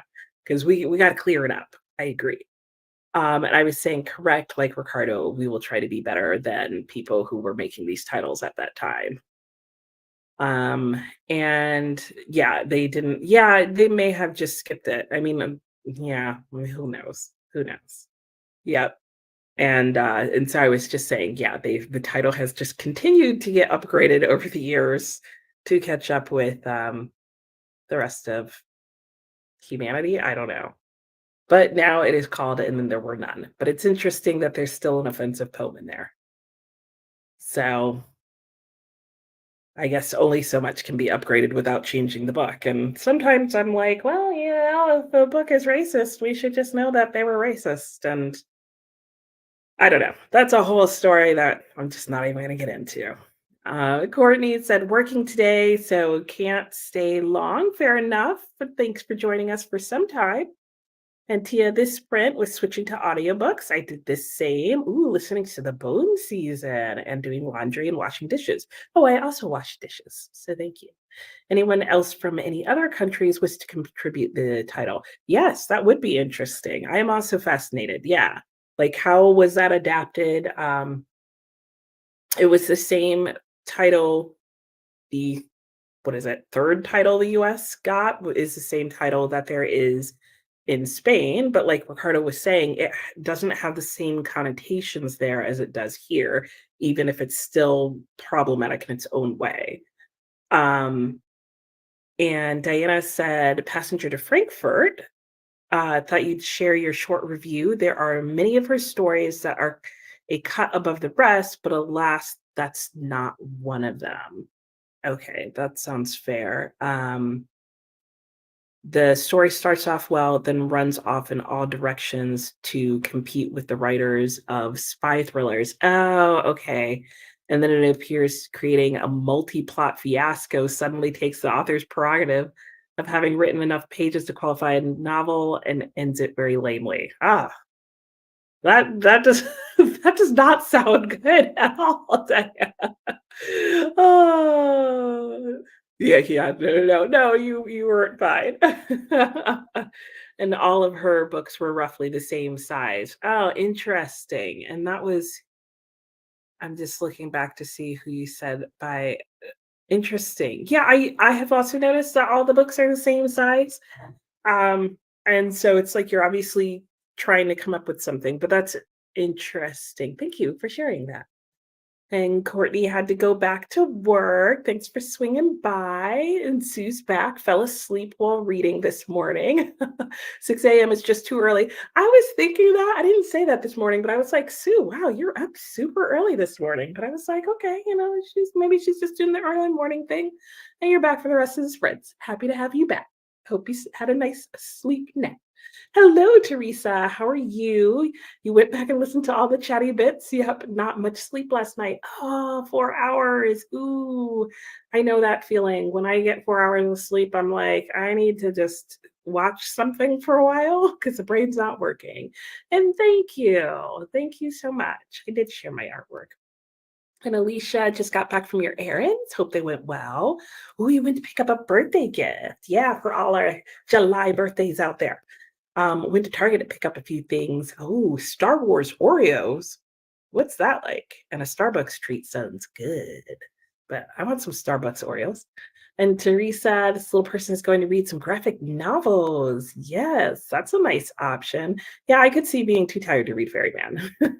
And I'm gonna get some laundry done. Yeah, graphic novels is a good way to get started. Denise had some more coffee. I keep forgetting to have my coffee, so now it's too late. And you had a snack, read up to page 24, and you're liking it. Nice. Still waiting to hear back from your landlord. Okay, hopefully they get back to you soon, Phoenix. And Ricardo took the littlest nap, made a snack, and wrote a little bit. Ooh, it sounds nice, like a nice sprint. And Rachel spent like 10 minutes checking on your cows, sweeping the house, hosing out the back porch, and don't know what you're doing next. Fair enough, but sounds like you got a lot done. Phoenix is also catching up on politics, so y'all can just yeah. No, don't doom scroll. I did a little bit of that during one of the earlier sprints, instantly regretted. Welcome back, stay here, put the phone down, turn the TV off. Just enjoy life and reading. And Anna says she's working and finished the first article out of two you had to send. Very nice. And the other one is already advanced. Yay! And Ricardo says, "Trust me, tried your best to shut your mouth because anything." Yes, I totally see that. Yeah, because I kept noticing you were like, "Oh, I wanna ask and say things, but it's spoilers," and I do. I really even had to think about whether or not I was gonna even mention butterflies and roses, but I was like, "If I just say butterflies and roses, like, so far, I'm not saying anything else after that." Felt like anything I said after that would also just oh, yeah, no, we will not ruin it for you. And Amberline did no reading, fine, but you got the garden covered. Ah, see, yeah, you're good about that. Yeah, I'm still salty about those nibbles out of that fig, especially because, wildlife, can you eat the whole thing? Or at least pull it off and drag it away so that more things can partake of it? Like, why eat a snatch off the plant? Hello, Melinda. How are you today? What are you up to? And Anna, you do need to read it. Yep, we're not going to spoil anything for you. Rachel says the problematic poem sounds like a baller book title. Ooh, yeah, write that, Rachel. I like that. That could be so many interesting things. And Ricardo, it's crazy that a song like that existed to begin with. Well, yeah. We'll just keep going, but they do. And Phoenix, is it really an upgrade though if it really can't find a way to mention people? True. True, true, true, true, true. Yeah, it's more like skirting the issue. That's totally fair. It's more like a sidestep. Christina, still no reading, mostly just coffee and chat, but did make the bed and lunch for the younger one. Nice. Melinda found that Christie's works are a bell curve. Yeah, I don't think I've met anybody that loves everything she did, like from beginning to end. And you have her best work is 1930s to 50s. Nice. Good to know.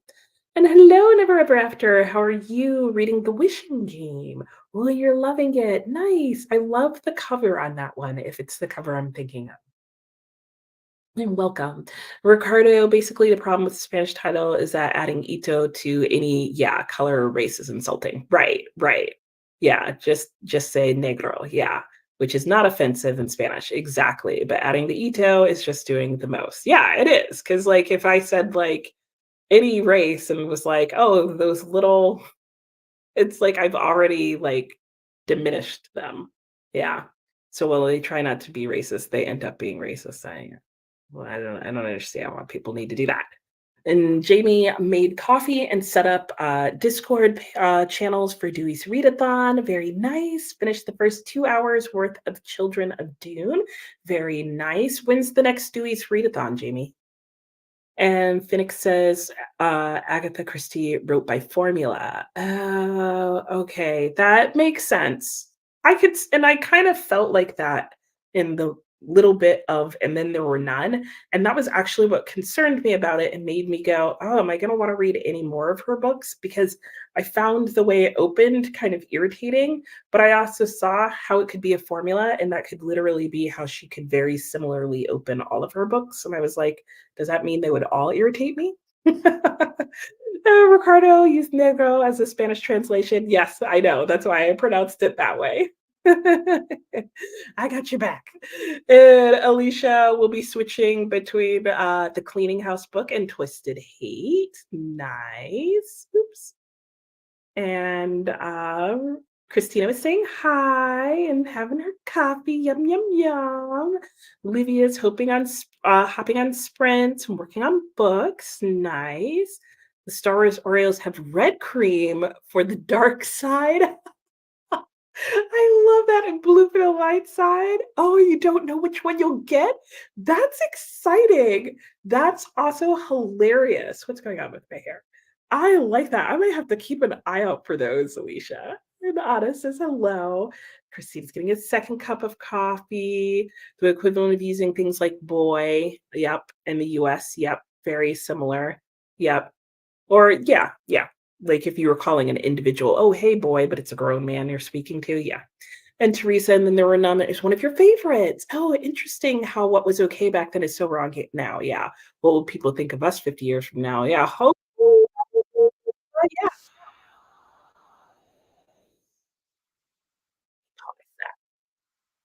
I can think of things that have changed, just since I was younger that are no longer okay or appropriate.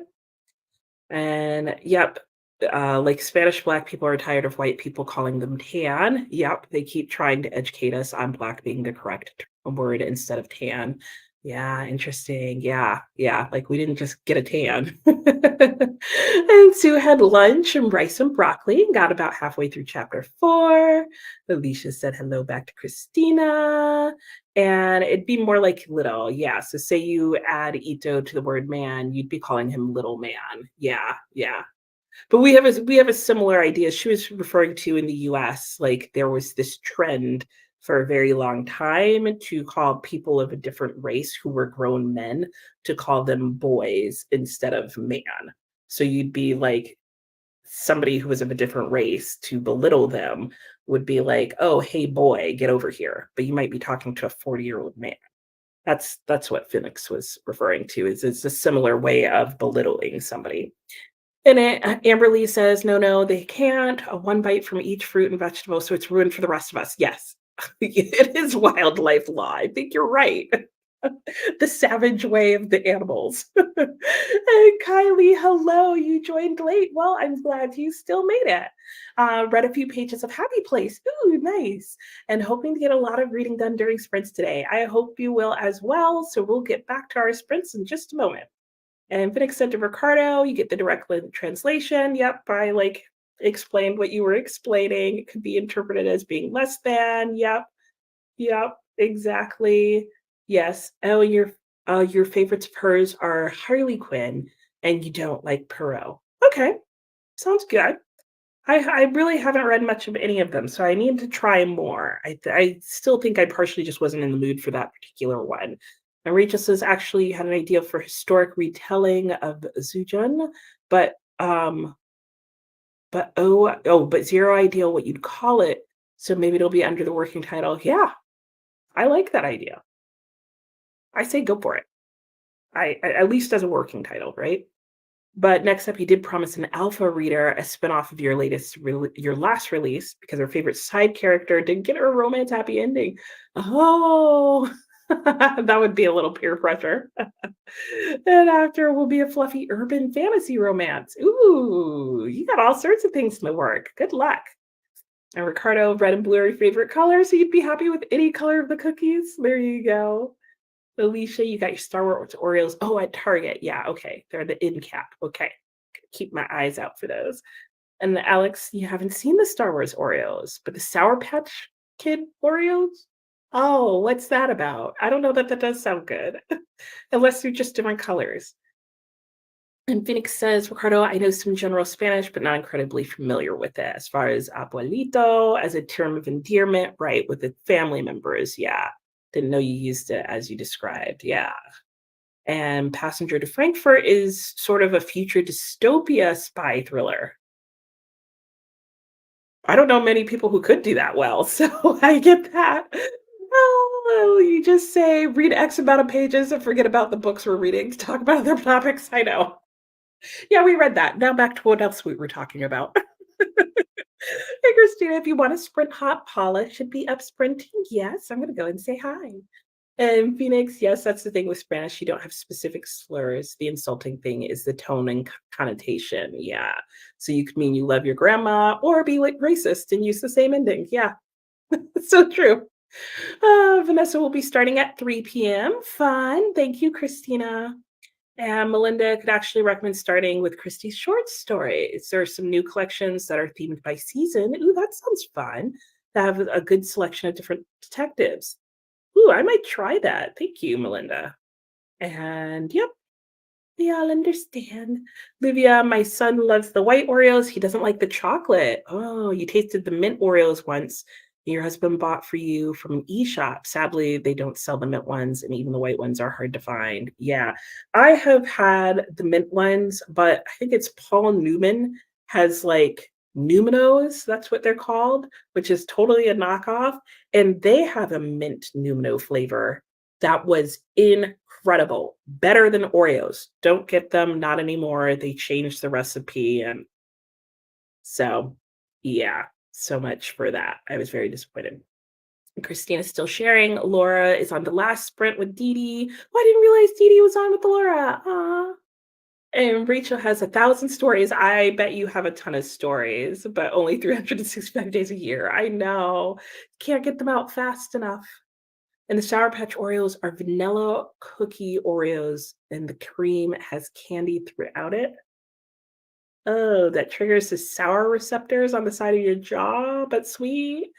I don't know, Alex. I don't know. That sounds like a lot. I'd have to try one, but not a whole package. Yes, and I too love sprints where we can talk about all the things. I know, we're learning so much here. Sharing is caring. And Ricardo loves a couple of Christie's short stories. Might read them once you're since you're in a Christie slump lately. Sounds fair. Mint Oreos, yeah. Ooh, Java chip ones. What would that even be? They're fatty Oreos that are green. Ugh. Belinda, Sour Patch Oreos, you need to keep those away from your daughter, or she may never come out of the sugar coma. Oh my gosh, she must like them.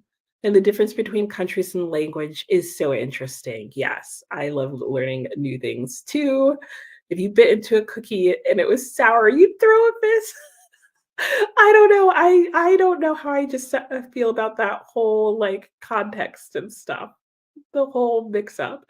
And life is learning. Yes, it is about learning for sure. Yeah, yeah. I think we're all blown away by this Sour Patch Kid Oreo. Anyway, on that note, let us go ahead and jump back into our next sprint, and we can think about whether or not we would actually try a Sour Patch Kid Oreo if it was presented to us. I I don't know. Probably not. All right. I'll see you guys in an hour. Happy sprinting.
Guys, this timer is the worst.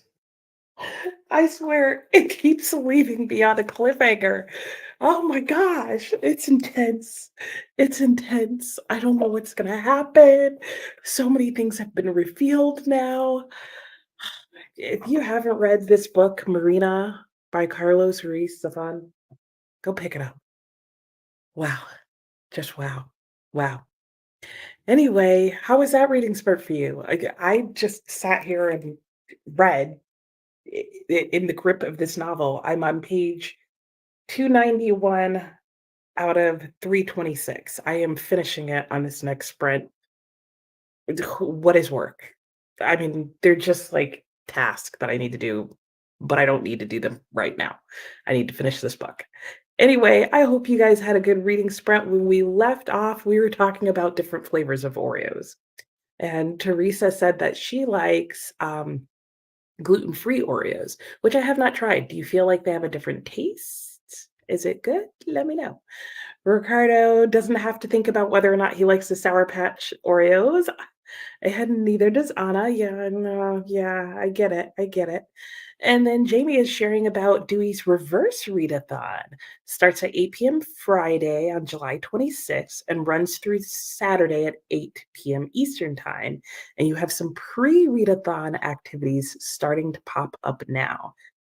Um, Dewey's is not really on YouTube. Okay, but make a video announcement for it just to have one I can share on our Dewey's site.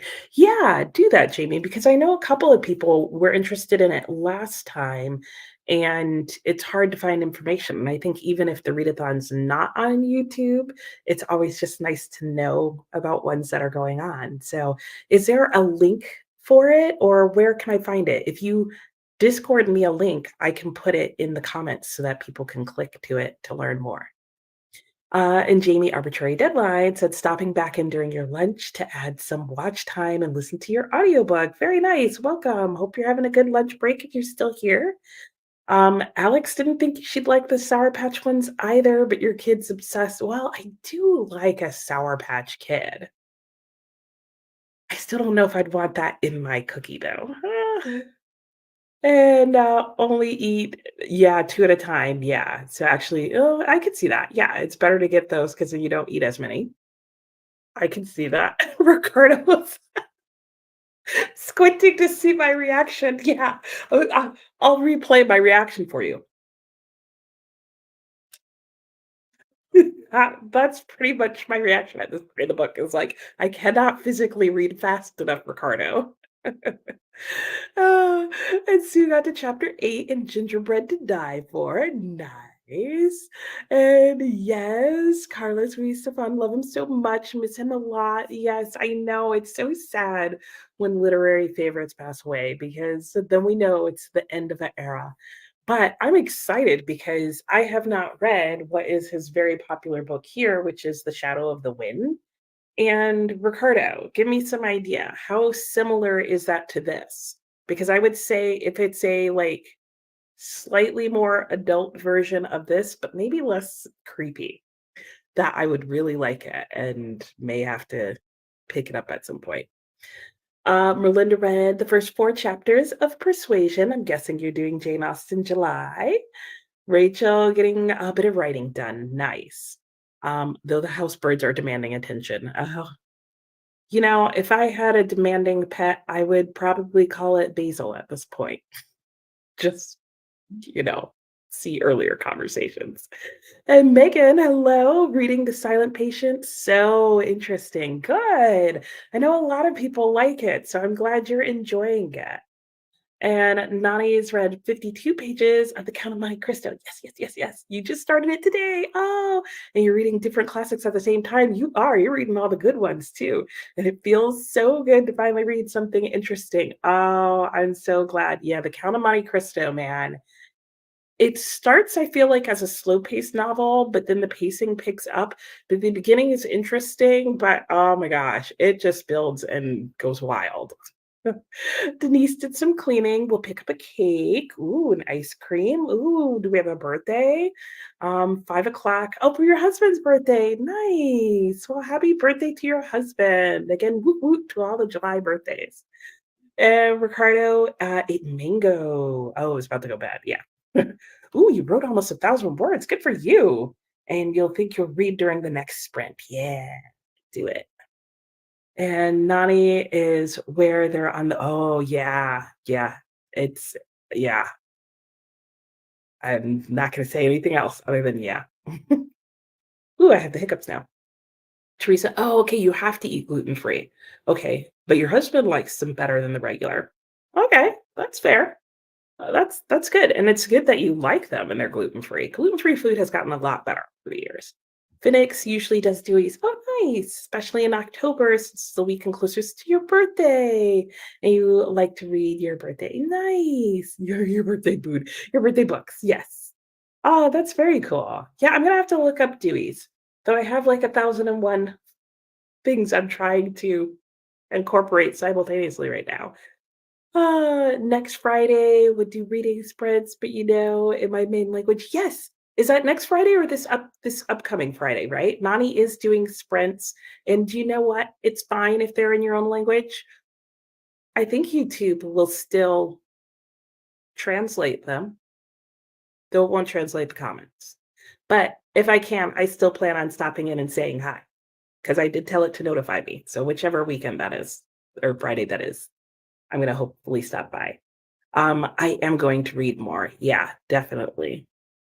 And Ricardo likes sour stuff, but not on his cookies.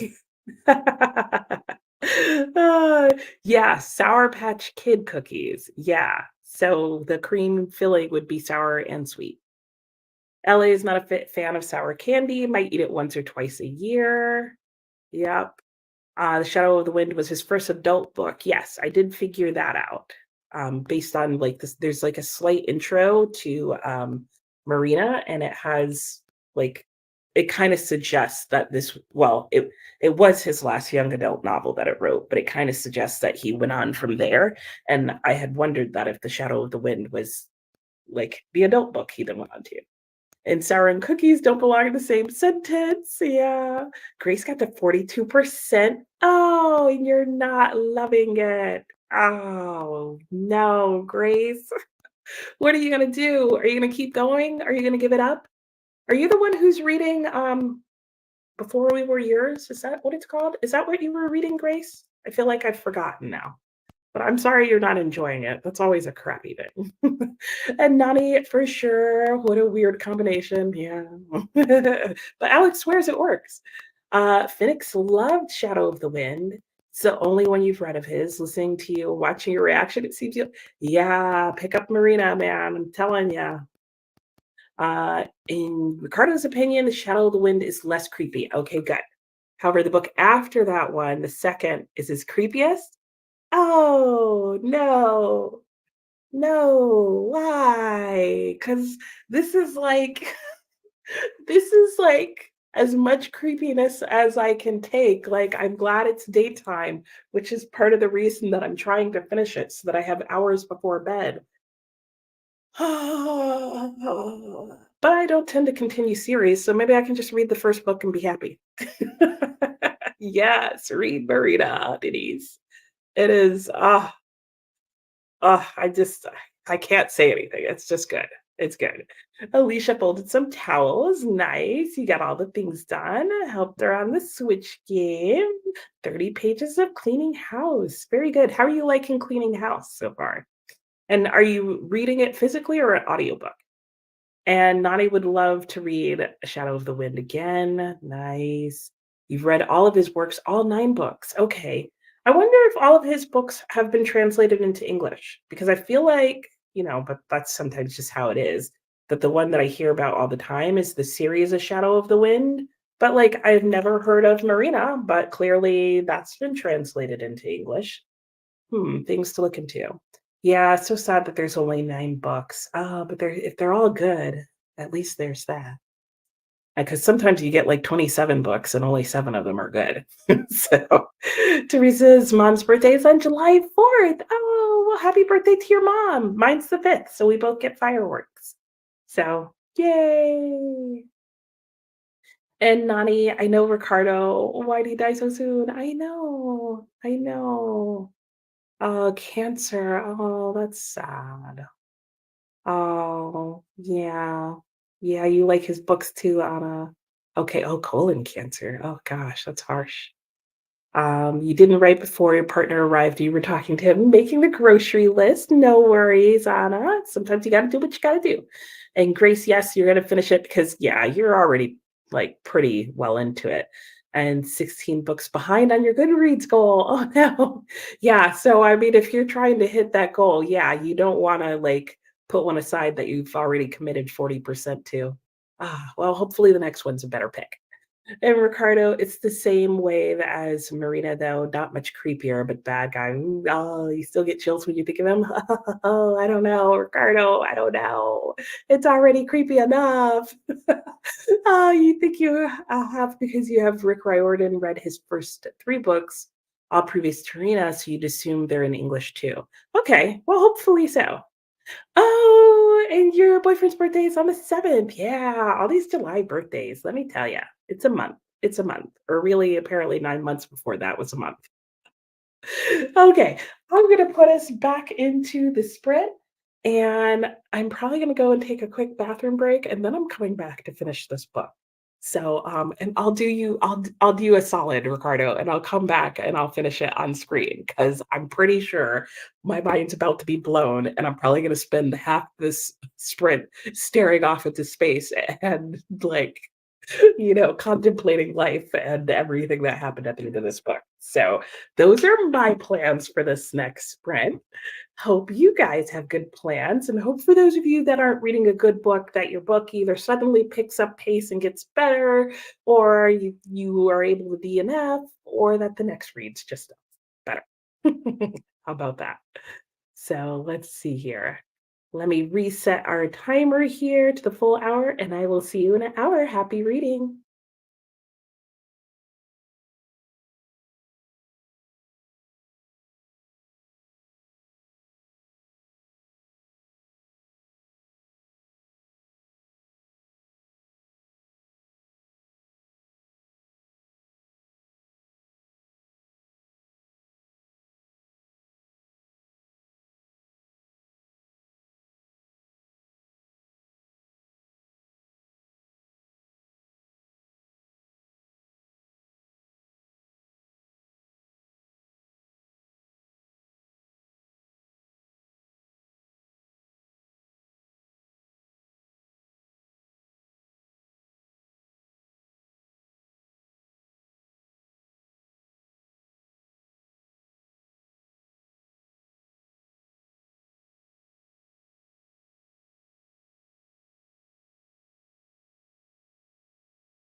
Hello, hello, and welcome back. How was everybody's sprint?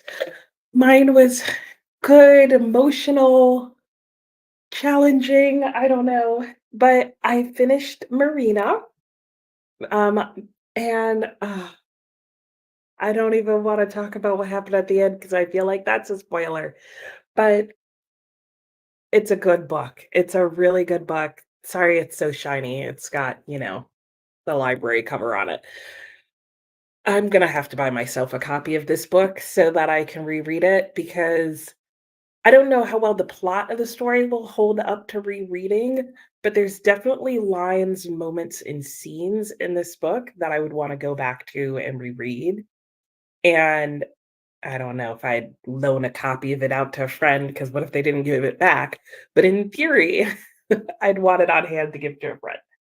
So, yeah, I'll talk about more about it in a weekly reading wrap up. But that was a good book, man. And at the end, he got me. He got me. Yeah. So now my next book that I'm working on is Howard's End. This is such a quirky little book. I mentioned earlier, it's really not what I was expecting it to be about or like at all. So, yeah, so that's really interesting. So on the next sprint, I'm probably gonna switch back to, well, I don't like picking up in the middle of chapters. Yeah, so I just have a page or two left of the chapter I'm in to read. So I will probably finish that page or two during the next sprint and then switch to the audiobook because there's a couple of things I want to do around the house. I'm waiting for a phone call that I'm just realizing is probably not going to come today, but that'll keep my hands free. And again, I may finally move outside because it's so beautiful. Anyway, let me know how that sprint went for you guys. I did also get myself a nice little yogurty snack. When we left, I was talking about how I was gonna leave my screen larger so you guys could watch me react to the end of the book. So, yeah, you saw it. Oh, thank you. Yeah, my blouse. There's little doggies on it. It's one of my favorites. And yes, blouse is the word that you could use for it. Yeah. And the book is on Amazon as YA. Yeah. And it's funny, Anne. I don't read a lot of YA either. And I would say this, I don't know that I'd really describe this as YA, like, not in the way that maybe you think. It is YA, like, the main character, he is a teenager, and, like, there are definitely things he does that feels like a teenager, but other than a few moments, it's not angsty teenager. Um, but I'd say probably if you wanted to say there was a flaw in the book, it would probably be that sometimes his narrative voice sounds older. Well, it should because okay, so here's what I would say. It is YA because of the age of the main character in the story that's being told. However, he is telling the story as an adult man looking back at something that happened in his life. So the narrative voice is that of an adult, though he shares some of his teenagey thoughts at times. Um, but in a lot of other ways, I'm like, really? This is what we're having the young adults read? And then the only other thing that I would say is it's probably at a young adult reading level. So I would say early high school reading level as opposed to later high school, college level. It's like an easy read. So I wouldn't be put off by that because I wondered about that too, Anne, because I read almost no YA. Like I typically if I'm reading YA, it's because I read a book and I didn't know it was YA, but I don't tend to just pick it up. But I would recommend this one. And it's short. So even if you feel like, oh, this is too easy to read, it's not very long. And Metzley's back. Welcome back. And Alex says The Shadow of the Wind was pretty creepy. Yeah, I'm guessing it would be because this definitely had some seriously creepy moments in it. So if it's more creepy than this, oh gosh, I don't know if I can handle it. And Ricardo says hello to Metzley. We're all doing well. Thanks for asking. And Alex was catching up in the last chatty bit. Oh, he had to do the baseball drop off. Yep. And you remember the Shadow of the Wind being pretty creepy. Oh, and it's been unhauled since then. Oh, did you unhaul it because it was creepy? The rest of the series was sitting on your shelf forever. I figure you can get them from the library. That's true. Oh, and now you're regretting unhauling them. Well, sorry. I do want to read at least the first one, I think, but I'll have to remember to like read it in the daytime. Because this one, like, I went into the evening because I had started it during the daytime and read most of it during the daytime, and I was like, I think I can handle the creepiness into the evening.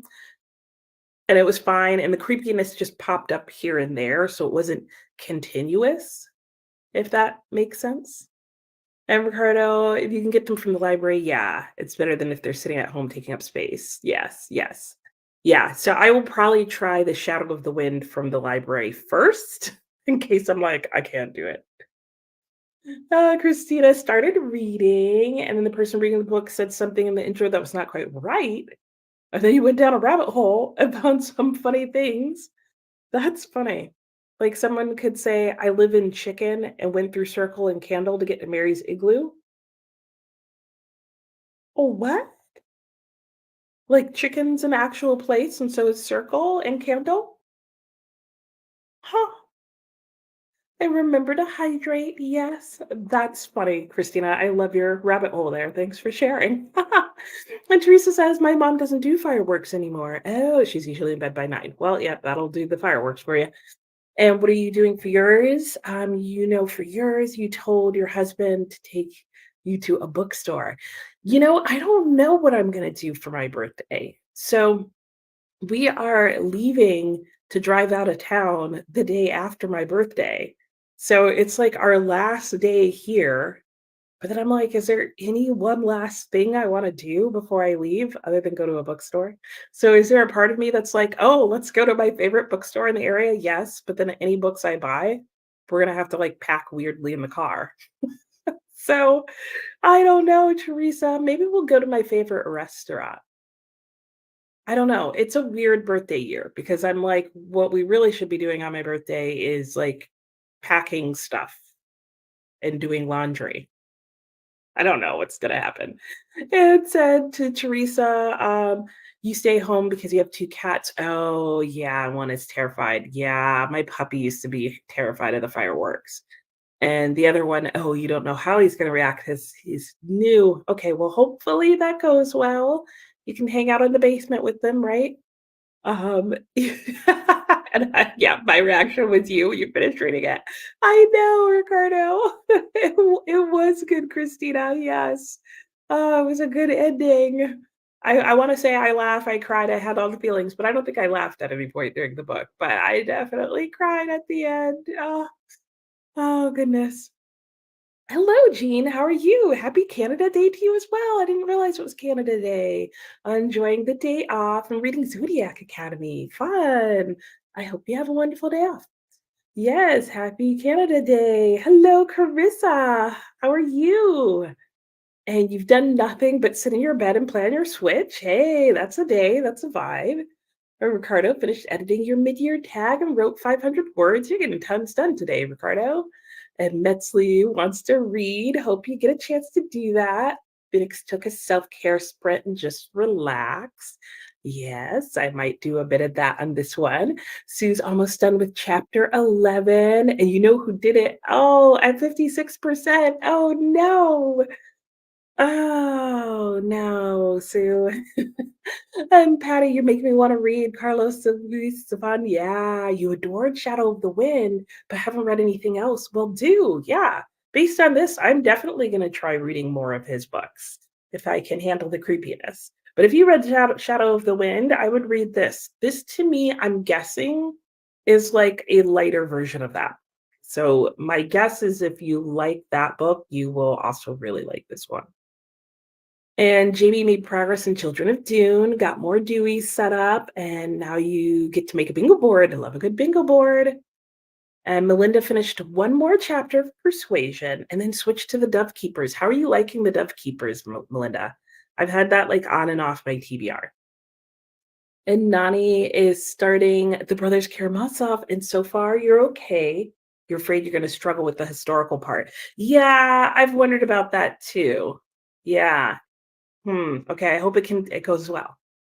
Amber Lee decided to start Have No Mouth and I Must Scream. Ooh, I feel like I know that book. Does it have a really weird cover with, like, a guy with a horn in his head? If you know what I mean? And you might switch to Daughter's War by Christopher Buehlman. Ooh, 2 very interesting sounding books. And most of Safan's books, except for his last 3, have teenagers as the main character. Oh, okay. Yeah. So then if you liked Shadow of the Wind, Anne, and if you've read it, then that won't throw you off. Yep. And the YA book that we were talking about, Jean, is Marina. I just recently read this, and, uh, Anne was asking if she thought she might like it because she doesn't read a lot of YA, and I was telling her that this is a young adult fiction, and I don't read a lot of YA, and I really enjoyed it. And it didn't feel particularly YAE to me, if that makes sense. And Marina, so yeah, and young adult, yep. And Lori, hello. You're only here once in a while, I know, but happy to have you here today. And a not popular opinion, you found Marina very predictable. I can see that. I can see that. Like there were definitely times where like there were certain hints and stuff that he was dropping that I was like, think I know what's going on here. And there were only like the things that I wasn't expecting weren't things that were like the major mystery. So I don't know that I would say that's an unpopular opinion. I think I would just say I would not read that book with only expecting to get out of it the mystery, if you will. But it still drew me along because he still kept me guessing as to whether or not I was right. Um, But in general, I tend to find books with mysteries in them pretty predictable, so I just tend to let that part go. But I do have thoughts on it. I do have thoughts on it. And hello, Miss Bridget. How are you? I don't think I've seen you here before, so nice to have you. And you came in the last 7 minutes, in the last 7 minutes of your audiobook on 1.8, and you got 2 chapters in your book done. Nice. You had a little over a minute left when you popped up. Oh, and you're reading The Cliff House. Well, very nice. Okay, well, we'll get back to your sprint soon, so you'll be able to finish your book. I have had that happen where I'm like, I have 2 pages left. And Nani just uploaded the mid-year freak out book tag, but also as Ricardo is in Spanish. Yay, yay. And Denise just got back from the grocery store and will be popping in and out since you're celebrating. Yes, enjoy. We'll definitely have to watch back if you missed your reaction. You did. I already reacted. So if you're watching at this point, go back to the last sprint. And basically, at the beginning part, like the first 20 minutes of the last sprint, I was finishing the book. And Miss Bridget was at 1.5 the audiobook before bumping it up. Oh, okay. So you were able to listen to it faster. That's sometimes a good thing, right? And yep, yep. And yay, Ricardo's gonna follow Nani. Yes, following each other. Yay! So good. Yeah, and then you guys don't have to translate it. And Jean loved The Shadow of the Wind, didn't find it too creepy, okay, but some of the characters were creepy. Yeah, that's what Ricardo seemed to be saying. Started the second book but couldn't finish. He couldn't get into it. It felt like it was less translated. I could see that because I will say, like, probably one of my biggest critiques is going to be some of the translation at the beginning of this book. Like, there's definitely moments where it felt translated and not in a good way. And you meant to say in the last 7 minutes of the sprint. I did figure that out. I should have said that. But yes, you got that far in the last 7 minutes of the sprint. Um, and yeah, and I got that too. It wasn't as well translated. And Ricardo said, thanks. And Christina, did you have a stroke? Let's hope not. And Nani, I'm gonna take my boyfriend to a Korean cafe or maybe, oh, bubble tea. Yes, I love it too. And Korean sounds so good. Ooh, maybe that's what I'll do. We might get Korean.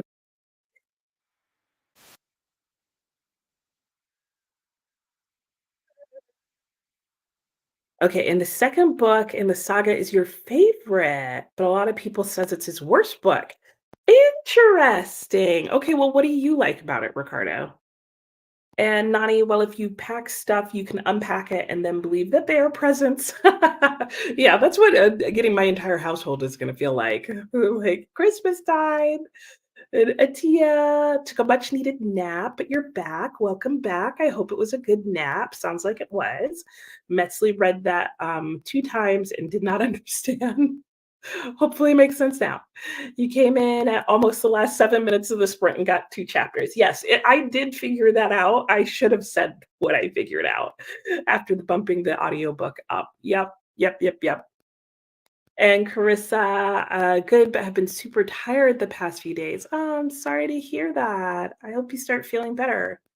And Ricardo can only think of one scene in Shadow of the Wind that you thought was creepy. The rest was less creepy than Marina.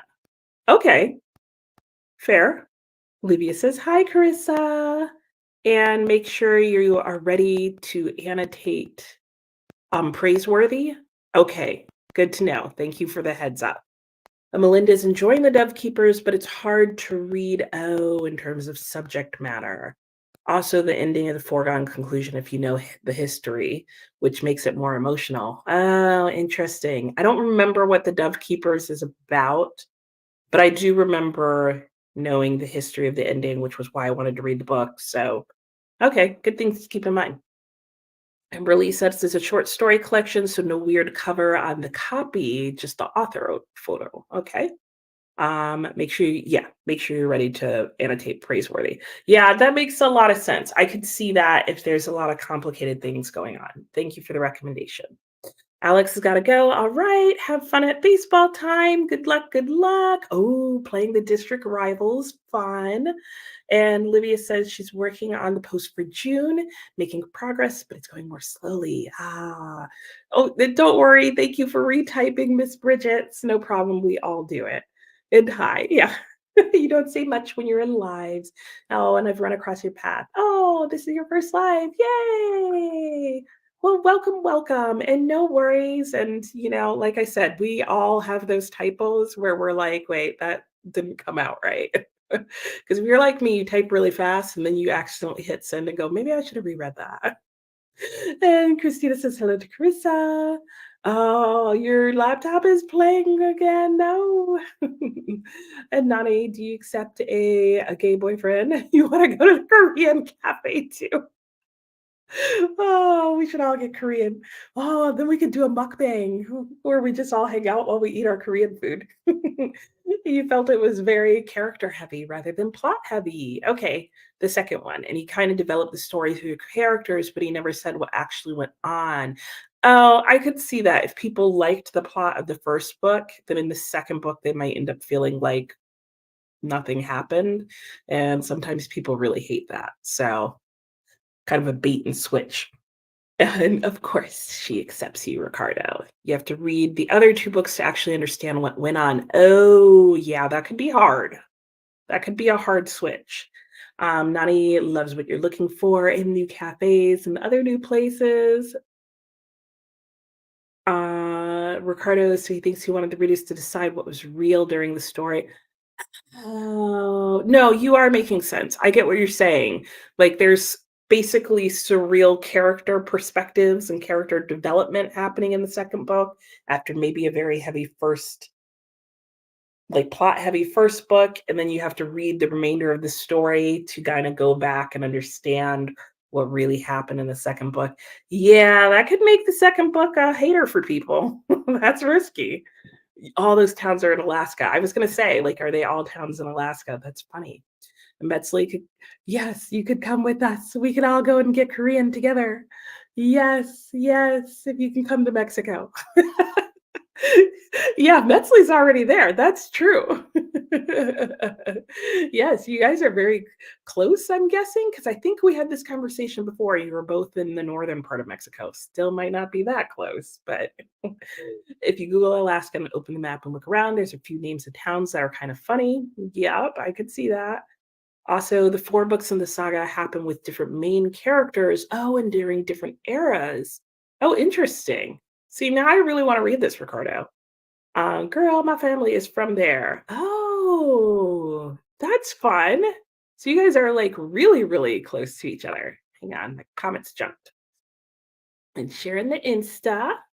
You have family from there. Nice. Yam's going to the bookstore tomorrow. Yeah, Phantom Toll Booth. I saw it at the bookstore yesterday and I was like, I had to pet it and like turn pages for a little bit. And more info sharing. Ooh, hopefully you guys can have a meetup. That would be fun. If you do, film it on your channel and let me know. I won't understand what you're saying, but I'll still enjoy the and Ricardo, exactly. Once you finish the last book, everything falls together perfectly, but you got to put in the time and also like it enough to DNF. Ooh, tricky, tricky, tricky. That's probably why people that I see who have read the whole series really like it. But, okay. Yep, these two states are right next to each other. Oh, fun. And Ricardo followed you with his Bookstagram account. Yay! And yes to the Phantom Toll Booth. I know. Are we ready? I'm so ready. I can't wait. I can't wait, except I have to keep telling myself to wait because otherwise I'm just going to read it. And Miss Bridget went to the library today and got more books. Nice. Already had books you needed to get to from the library. It's fine. It's fine. We all do that. We all do that. All right, let's go ahead and get back into our next sprint. I'm going to go back and finish my last two pages in not the last two pages, but the last two pages is chapter in Howard's End. And then I'm going to put on my audiobook and get some more stuff done around the house. And hopefully, I'll actually move us outside this time. And I'll see you in an hour. Happy reading or sprinting or doing whatever you're doing.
Hello, hello, hello. So we are outside, or at least I am. You guys are vicariously outside. Maybe you're outside for real and not just pretend. Anyway, so yeah, I'm sitting outside. There's a robin hopping over on the ground right there. And yeah, it's gonna be super distracting. Anyway, what did I do? I had a snack, I moved stuff around, and I listened to Howard's End. But so I'll probably be doing that. I don't think I have much else that I can get done today. Um, Though I did remember during that sprint that since it's July 1st, I need to start reading the next book in the Mysteries of Paris. So during this next sprint, I should have just done it during that one. I'll probably go upstairs and grab that book and get my chapter of that read for today. I should change my camera angle slightly. So, oh, no, that's making it worse. Okay. Yeah, we're just going to be a little bright on this side for probably like 15 minutes until the sun fully goes behind the tree that's there. But you know, until then, you'll just have to make do. So, how did that sprint go for everybody? Let me know. Nani was saying, "Do I like cakes?" Oh, yes. Yes, I love cakes. Yeah. And for my birthday, ooh, that makes me think, what kind of cake do I want on my birthday? I'm gonna have to think about that. And Metzley was following whichever person, probably Nani, because I think Nani had just put her stuff in. And Teresa was saying to Melinda, "Are you reading Persuasion for Jane Austen July?" And Teresa's reading Emma for the first time. Ooh, but you're waiting to start it until after the 10th. This little Robin is like just hopping around having time of its life. If I thought I could take my camera down and move it over fast enough and show you guys, I would. But it's found something because now it's eating. And Nani Metzli put her Insta in there, and Teresa has a colonoscopy on the 10th and don't wanna ruin your Emma reading experience. Oh, yeah, okay, that makes sense. That's hilarious, Teresa. Let's separate those 2 experiences. And Metzli uses it, uh, cada mil años, something, years? And Melinda, yes, it's the only book you're doing for Jane Austen July. You've not liked Austen in the past, but have only read her academically, so you're giving her a try for fun. Maybe I should do that too, Melinda, because I have also not liked Jane Austen in the past, but I've only read her academically. Hmm. And you've read Persuasion before, but you remember very little about it, so you thought it would be a good one. Nice. And Jamie's back again for your last work break. Yay, almost done, Jamie. Or, well, that was 45 minutes ago, so the break's probably over now. And Teresa was saying Persuasion is your favorite movie. Ooh, I haven't seen the movie. I do like the Jane Austen movies, but none of Jane Austen books are your favorite of all time. Fair. Emma is the only one that you haven't read. Okay. And you gave all of hers 4 stars. Okay, well, yeah, then make sense. Go for it. Hello, Grandma Susan. How are you? Just joining, you found me. It's oh, well, happy to have you here. I've seen you around on other sprints. Nice to have you here. We'll be here until 9. So you've got plenty of time. Oh, yeah, I know. I love the woods. This is like the number one thing, Rachel, that I'm gonna miss is like out back of our house. Like, I don't know how well it comes up on the screen, but it's like they're woods, and the woods aren't very deep because on the other side of them is the water. And if I could get internet connection down there, that's where we would all be sitting. Because there's like a very, very large man-made reservoir back there, and it's so pretty. And on the other side of that is a state park. So it's just scenery for ages. And Alicia, did you miss the chatty bit? Yes, I you did. But I've done that before too, where I like get so in the zone with whatever I'm doing that I'm then like, oh wait, did they come back and chat? Did I miss it? Maybe hopefully you're making it back for this one. And had to order Marina. Yay! I hope you like it. And I really hope you like it. I'm okay. You used a free credit to get the Shadow of the Wind. Nice. And then you're gonna pick up the Phantom Toll Booth. Fun, fun, fun. And Jessica, how are you? I haven't seen you in a while. Oh, not streaming today. Oh, I hope you feel better. Okay, and hopefully you'll get things done. Ah, got a good TBR video coming up. Nice. Okay, you do have lots to get done. So hopefully you're able to focus on. And Atia, you finished. Yay! Now going to start Age of Vice. Ooh, sounds good. Hey, Vanessa. My day has been well. How is yours? How was work? I know you usually work on Mondays. I hope you've had a good day. Hello, Swank. How are you? And you are starting Nestlings. Ooh, that sounds good. What kind of book is that? I hope you're having a good day, Swank. Christina, yes, remember to hydrate and press the like button. I brought my water outside with me, but everything for these couple of minutes is completely blown out. I really can't get a better angle. Maybe if I move closer. There we go. Now only some of my base is really bright. It will get better, I promise. There's always like a weird time when it's like this. And Nani, you watched a movie. It was really long. You're going to discuss it tonight. So you had to speed it up. Oh my gosh. And I'm on, I don't know what that is. So you just arranged some stuff from his aquarium? What? I'm totally missing something. I don't understand. What is happening? Please explain. Melinda listened to an audiobook. Nice. While folding laundry. They're always helpful for that. Ricardo had dinner, wrote over 500 words. Ricardo, you know the rules. What did you have for dinner? Hope it was something yummy. I'm sure it was. Ooh, Sue, 70%. And talk to your hubby. Nice. Teresa read some of your graphic novels and put the sheets in the dryer. Everybody's doing laundry. I'm getting like laundry FOMO. And Metzley, every 1,000 years. Oh, okay, like once in a blue moon. Gotcha. Thank you. And hi to Susan and Jessica. Yes. And Jamie made and posted your bingo board for Dewey's pre-readathon on Discord and Facebook and finished more of your audiobook. Oh, did you send me the link in Discord? If so, I will make sure to post that on our next sprint here. Because I know the last time you mentioned Dewey's, people were like, "What's Dewey's? I want to find out." Because, we don't have enough readathons going on. Oh, horror. I would not have guessed that, but I hope you're enjoying it. And Diana said Persuasion's your favorite Austen book, and the 2007 film is starring this. Oh my gosh, can't read. Persuasion and the film is your favorite. Oh, words are hard. My favorite, I liked Emma with Gwyneth Paltrow, but I haven't seen all of them. I haven't seen Sense. Have I seen Sensibility? I may have seen Sense and Sensibility, but between Sense and Sensibility, assuming that I've seen it, and Pride and Prejudice and Emma, it's still Pride and Prejudice with Colin Firth because I have seen multiple versions of that, and like the epically long Pride and Prejudice, that's my top favorite. But I'll have to watch the Persuasion one. And Nani, oh, it's a pet animal. Oh, it's the best known of the Mexican mole salamanders. Oh.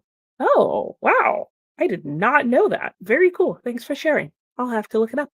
So you've got to get him all set to go. And Jamie's only ever read Austen for fun. Okay. And you liked Emma, Northanger Abbey, Mansfield Park, but it's been a while. Fair.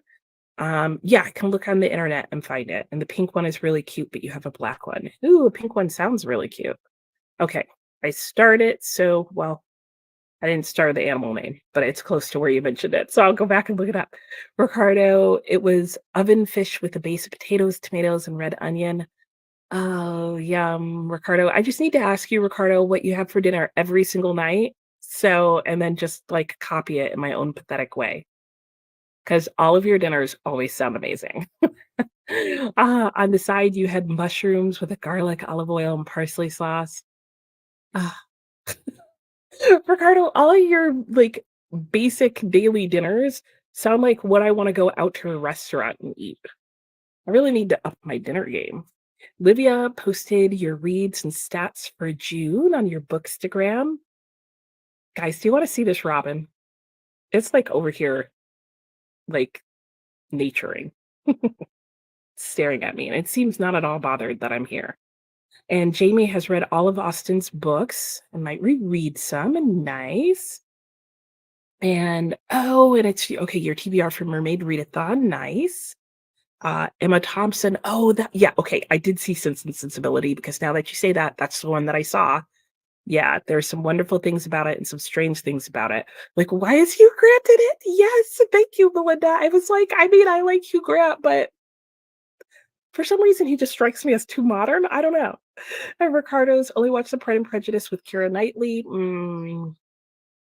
Mm.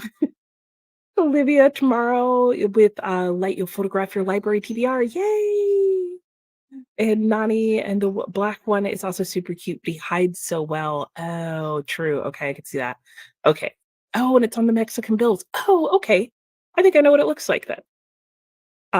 They're so basic. I I'm sure they are, but like it's just got so much more going on than my food. Like I cook well. Like I cook well. I've been cooking long enough that I can make a good dinner. But like I think because I've had to make dinner, like, every night for the last what feels like 5,000,000 years, I'm kind of over it because I'd like to do so many other things than cook. So I just make the same basic meals over and over again. And yes, show the robin. Okay, yes, bird, please. Okay, I will do. Good morning and good morning, Heather. How was your night? I hope you slept well. You're gonna read a bit before heading to work in a couple hours. Sounds good. It is an American robin. You want to watch him so bad? Okay, he's kind of oh, okay, he turned around. Okay, it's gonna be awkward for a second, but I'll try and get him on camera. And I don't know how well the camera is gonna zoom and show him, but we'll have a little bird watching moment if I can make it happen. So hang on.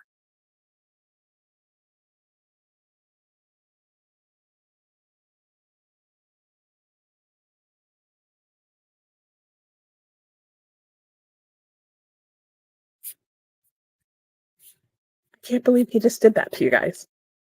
Did you see him for that like three halves of a second? He's like pretty far away on the camera, but he was in the mulch and literally I kid you not, the second the camera went on him, he ran behind the bush. I swear he was there. I don't know. You had to like really watch closely because he was there for like 3 seconds and then he's still behind the plant. Sneaky bird. He didn't want to be on the internet. Sorry, I tried. I tried. And Smitty, hello, Smitty. How are you? You've been binging sprints for the last week, and now you're off for the summer. Yay! Oh, I'm so glad to have you here. Well, thanks and welcome. And I totally understand the like binging sprints. That is my plan for the rest of the summer as soon as I settle into my new home. So I love doing sprints and I love binging other people's. And welcome to Smitty. Yes. And yay! Congrats, Miss Bridget. Nice. He is shy, Swank. Like, he's still hanging out behind the literally this entire time. Oh, he came back out. We're watching each other now.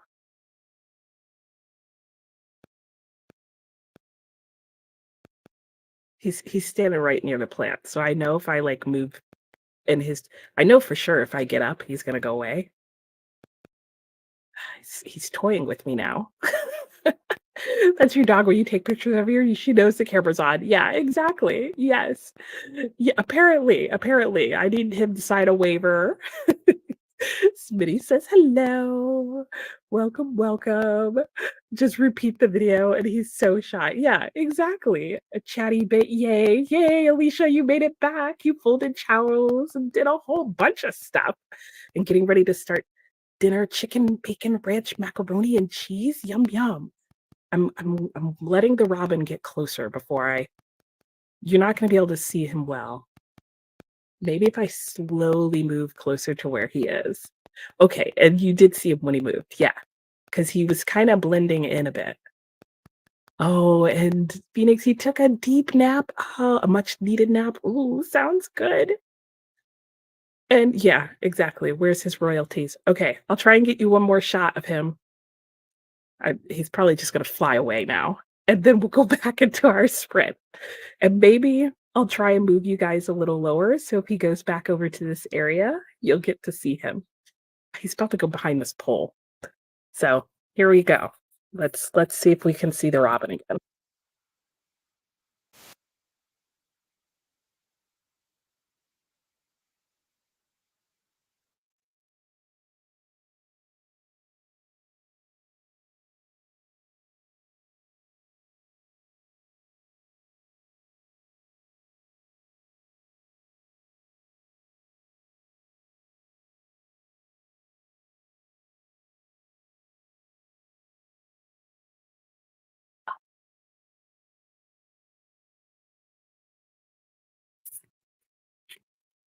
He flew away.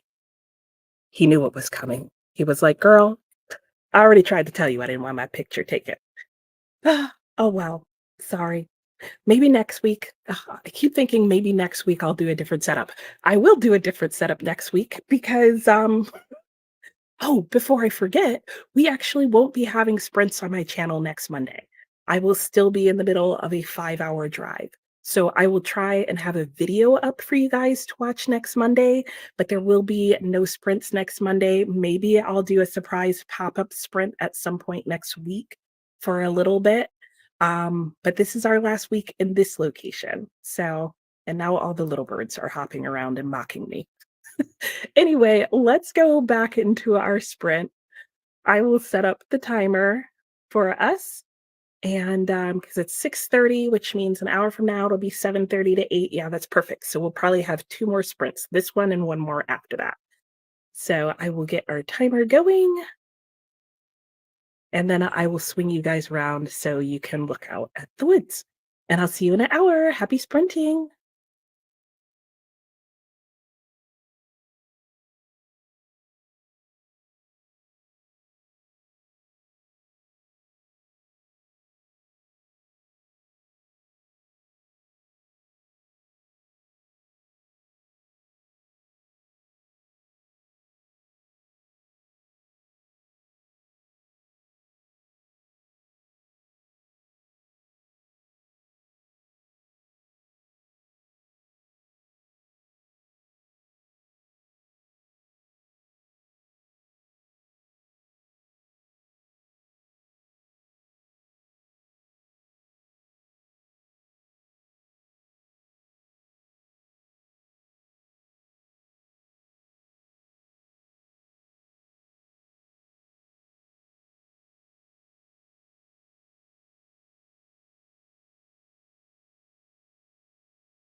Hello, hello, and welcome back. How is your sprint? I listened to some more of Howard's End, and oh my gosh, the drama is drama-ing. And yeah, it's really good. I'm definitely enjoying it. And I did change the angle. Oh, hang on just a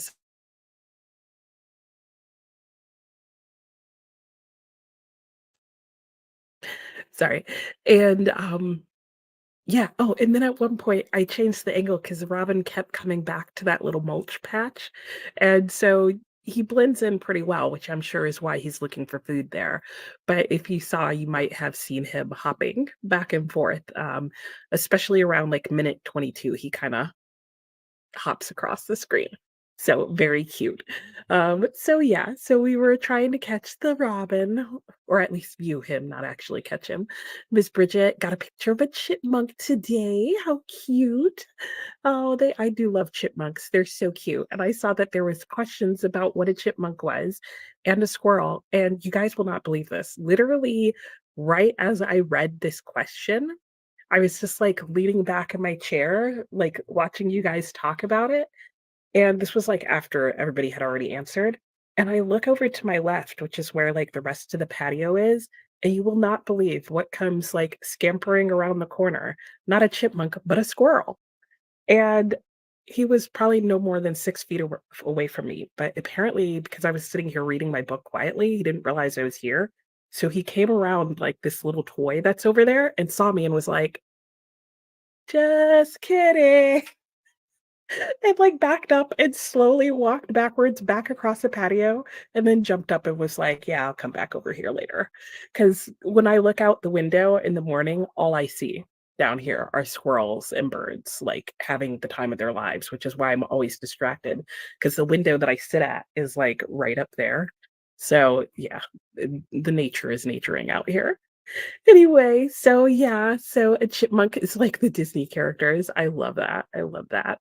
Sherry's on page 140 of Deacon King Kong. Ooh, how are you liking that, Sherry? And hello. I hope you're liking it. They're much smaller and more chestnutty brown, and they don't have the poofed up tail. Yeah, that's right. Yeah, here in the US, most but not all of our squirrels are the gray squirrel.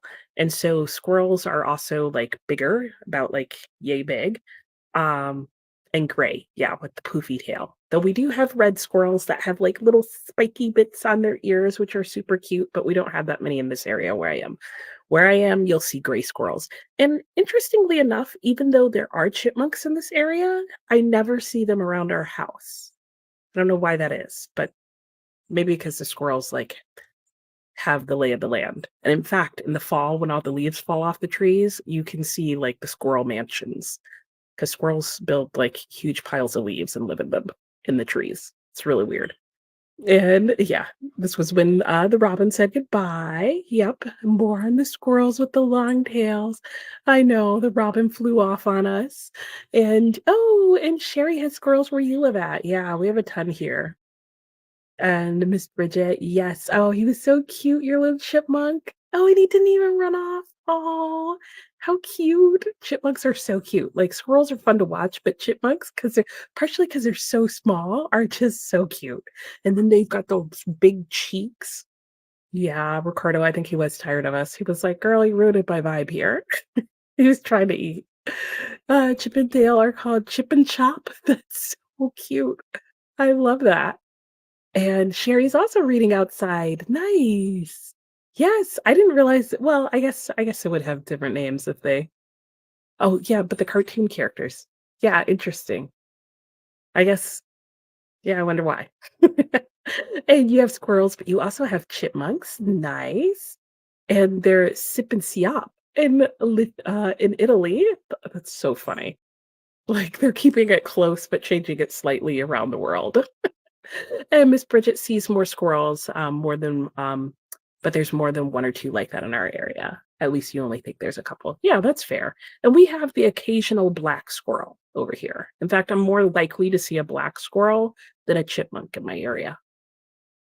And it wasn't until about sometime between 2006 and 2008 that you first saw your first chipmunk. Interesting.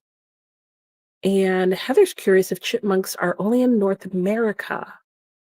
Huh. That's a good question. That may be the case. That may be why, like, people assume that Chip and Dale are squirrels because or maybe just squirrels are more prevalent throughout the rest of the world. I don't know. Yeah, I hope somebody looked that up. Let us know. Are chipmunks a US thing only? And in Spain, they're also called squirrels. Oh, you always thought chipmunks was a different way of saying squirrel. No, they're completely different animals. That's interesting. In Canada, US, Mexico, and Asia are where you find chipmunks. Okay. Yeah, chipmunks are much smaller. Yep, more brown. Gosh, you guys were really talking about these chipmunks and squirrels. That's so funny. Don't know how small they are either until you saw your first ones. Yeah, they're really small. The Asian chipmunks say they're called Siberian chipmunks. I wonder if they're furrier. Must be mainly in Russia, Mongolia area then, yeah. And you wish I had chipmunks and squirrels. Oh, oh, the only thing you have are crows and the occasional monkey or a deer that's come out of the mountains and lots of bugs. Ooh, no. No, no, no. Not the bugs, Heather. I can do everything else you mentioned, but not the bugs. Not the weird bugs, not flying bugs. No bugs. No bugs. And the laptop said no more and it stopped connecting. Yeah, I noticed you switched accounts. I'm sorry, Betsley. Miss Bridget, yeah, not sure exactly where. It just says Asia. Yes, that is a lot of area. Oh, there's an ant crawling on my computer screen. That would have eventually made it to the camera, and then you would have just seen. "Whirr." I should have let it. Yes, it does. Sorry, Russia, China, and Japan. It also says what they were introduced to part of Europe. Oh, JB, finally done with work and able to join. Nice. Listening to your audiobook written in my own heart's blood. Ooh. Oh, an Outlander book. Ooh, okay. And oh, and this is when I moved the camera angle so you guys could see where the squirrel was, and Swink had to go goodbye. And that was the robin. Yes. And like I said, if you go back to 22, he's hopping around. And your guidebook of Northern American birds said that they put 4 eggs, 2 to 3 broods from April to July. Yeah. And see, I was also wondering if maybe that bush over there is where their nest is, because robins will put their nest on the ground sometimes. Seems dangerous here because we have snakes and turtles and other things that like to eat birds' eggs. But I don't know, because he seemed very fascinated by that bush, even when I wasn't trying to film him. Yeah, yeah, could have I would guess, because there was lots of food hunting, and it seemed like a good source over there, so probably feeding some babies. They live up to 13 years, wow. I know, a little robin, and their wingspan is 12 to 16 inches. They migrate because of changes in availability of food, makes sense, and really, beautiful with the brick red chest, yep, and it didn't end up coming on camera, but there was another robin, because I think the one that was hopping around was I don't know. I don't know if it was a female or a male one. But anyway, a different robin came and it had a lot more like feathers up on its head. And it wasn't a baby robin. Like I've never seen that one because there was at one point a male and a female and they were hopping around each other.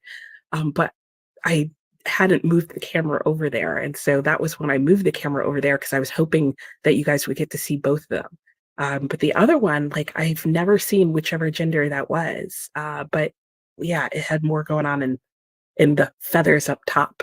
And Ricardo spent the sprint reading A Darker Shade of Magic. Ooh, nice. I've read that. Made plans with your brother to spend the entire day at the beach tomorrow. Yay! You're going to start watching a show together. Yay! Brother time. And so I'll leave and probably you'll be done when I come back. Oh, no problem. You're welcome, Ricardo. Thanks for coming. Always fun to have you on. Hope you have fun with your brother. Yes, enjoy your night. And Alicia updated your planner, eating dinner. That's what I'm going to do in just a second. You'll be back. So will I. Bye to Ricardo. And Melinda finished the Dove Keepers with 2 minutes to spare. Yay! How did you like it, Melinda? You don't have to tell me what you're gonna rate it if you're gonna do that in your weekly wrap up, but give us a hint. In your face, like, "This is my moment, please." Yeah. And Megan finished The Silent Patient. Oh, you highly recommend It's a wild book? That sounds great. I've heard nothing but good things about it, so I'm not surprised. Jamie made it to 37%. Christina got to chapter 18, but about to have supper. So my Teresa listened to the ferryman while washing dishes. You guys got lots done. Came back to tell you I got dizzy and I had to lay down. And when you got better, you had to make lunch and dinner. Oh, I'm sorry to hear that you weren't feeling well, Anna. Hopefully it was just food and now you'll feel better. But oh, well, let me know if you start feeling better. I'm sorry to hear that. And Karen, hello, hello. Welcome back. You finished one chapter of Tale of Genji today. Still very far behind, but you're okay with that. Good. Yeah, take your time with it because the chapters are long. So even though it sounds like you only read one chapter, like the book is tall and big and the chapters are kind of long. So I hope you're enjoying it. Nani just bought some boba drinks. Yay! Boba and delivered them to your house. Watch more of the movie, second chapter. Yay, yay, yay. Oh, that's okay. Some days just aren't for reading. And you got to chapter 4. Nice. And hello from Anna. And Heather read a bit more in your Captain the Great book. Nice. Made some breakfast, right? Because now it's morning, heating up a pan. And then you realized you have no eggs. Oh, that's the worst. That's the worst, Heather. And Christina's having spaghetti. Yum. That sounds so good. I would love some spaghetti with a good red sauce right now. Yes, we hope you feel better, Anna. And you're certainly feeling better. Good. You have a bloated head feeling. Oh, not an allergic reaction, is it? There's an old wives' tale that you can tell how cold the winter will be by how fluffy squirrels' tails are in the fall. I could see that. I always go by how fat they are. Some of our squirrels some years get super fat. Immensely so hungry. Oh, I hope you get some food. Yeah, right. No bugs. And yeah, go get some food. Oh, it's not in your city. Oh. Good night, Olivia. Have a good night. You're very welcome. Ooh, Melinda, you gave it an A plus. Oh, okay. I'm gonna have to add dev keepers. That's right, because I forgot you don't do numbers, you do grades. Okay, I'm adding dev keepers back on if I took it off. And then I said, "Oh no, I just got notified that your stepsister's grandmother passed away." Oh no. Oh, I'm sorry. Oh, she's your sister, but your dad is your only connection. Okay. Oh, I'm sorry to hear that. Well, best wishes to her and peace to the family. And Jessica, part 1 of the day complete. You got your TV video live. Yay. So you can go to this Kiwi, go to that channel, and you can see her TBR video. Yay. And time to condition the couches. You're doing some real work today, Jessica. Pumping out the hard stuff. And bye, Heather. Enjoy the rest of your day and we will enjoy ours. So, okay, so we are set for our last sprint. So it's always like the sunset sprint because that's about what time the sun is setting. So I'm going to change the angle so you'll kind of see the sun setting between the trees, which is always fun because you like can actually squirrels are having a moment over here. I mean, not the squirrels, the birds are having a moment over here. So I'll set up the camera so that you can see as the sun sets through the trees. We still don't have any clouds in the sky, so it's probably not going to be a very interesting sunset. And while you do that, on this sprint, I am going to be eating my dinner. That's what I'm going to be doing, and then listening to Howard's End if I have any time left, or just sitting outside and enjoying the sunset myself. And Nani would, what you love about books is that you teach me about the dead. Yeah, but instead of fear, it's better to embrace it because it's part of life. Oh, I love that. That's beautiful. Yes, you're very welcome. Yes. And Metchley's laughing probably about me looking at the birds going wild. Yeah, they were really having a moment. I don't know if you can hear them, but they were having a moment. And there's an app called Merlin that can detect bird sounds and tell you which they are. I might have to download that because I'm pretty sure my camera is blocking out the surround sound. But if you could hear me, if you could hear the background and it wasn't doing that, you'd hear there's constant bird sound in the background. And Lisa didn't have time to sprint today, just wanted to say hello. Well, hello to you. Ooh, and you're almost done with Lonesome Dove. I'm glad you're enjoying it. And thanks for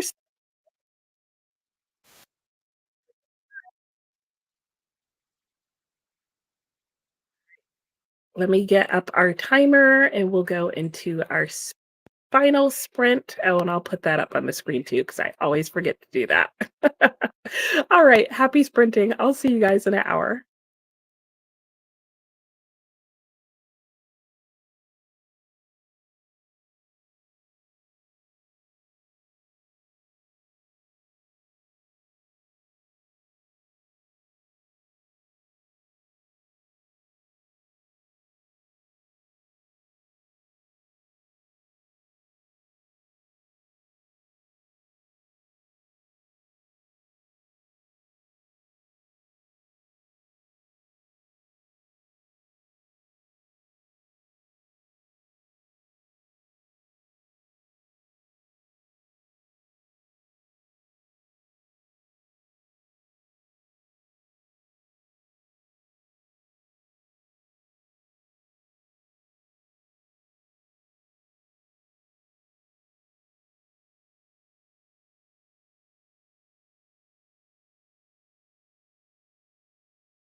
Hello, hello, and I'm back. Final sprint is over. How'd you guys do? How was it? Mine was really good. That was like a dinner sprint for me. And then I just sat outside the rest of the time and listened to Howard's End as my audiobook.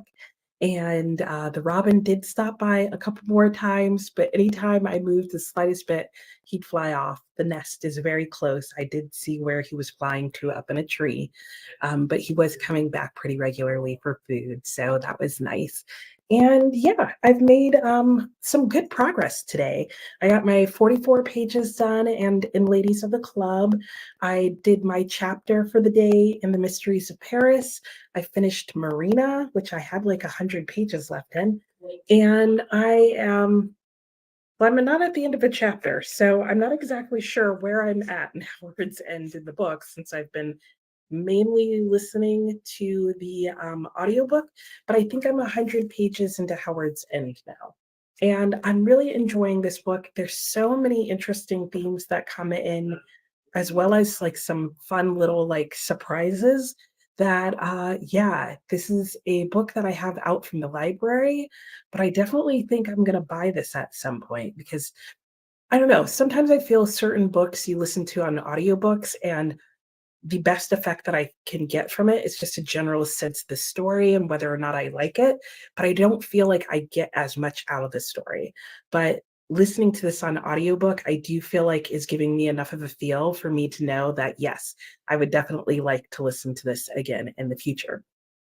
That said, before I forget, and I will repeat it at the end again, I will not be having sprints next Monday because I will literally be driving from one state to another. And so I will be doing that not all day long, but there will be a lot of moving in and that kind of thing. So there will be no sprints next Monday, but hopefully I'll be able to do a pop-up one sometime next week.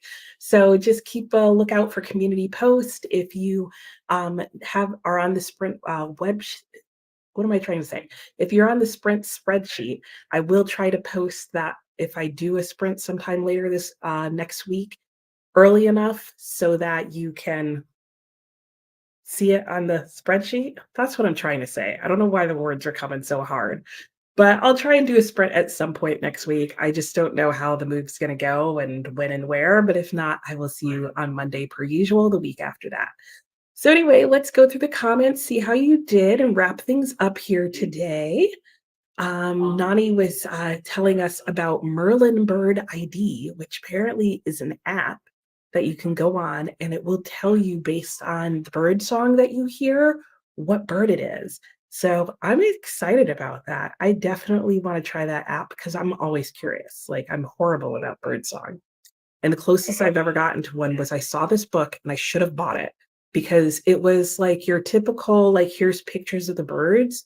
But for quite a few of the birds in the book, it also told you what their bird song was like. And that actually helped me identify some of the birds in my area because I was like, I hear this all the time and that all the time.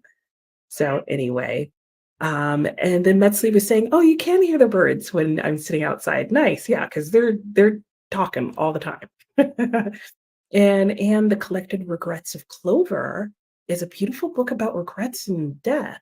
Okay, thanks for letting us know, Anne. That sounds really interesting. So I could definitely see that. Miss Bridget ended up heading off and going to bed. That is really early in the morning to be up. So I said goodbye to her.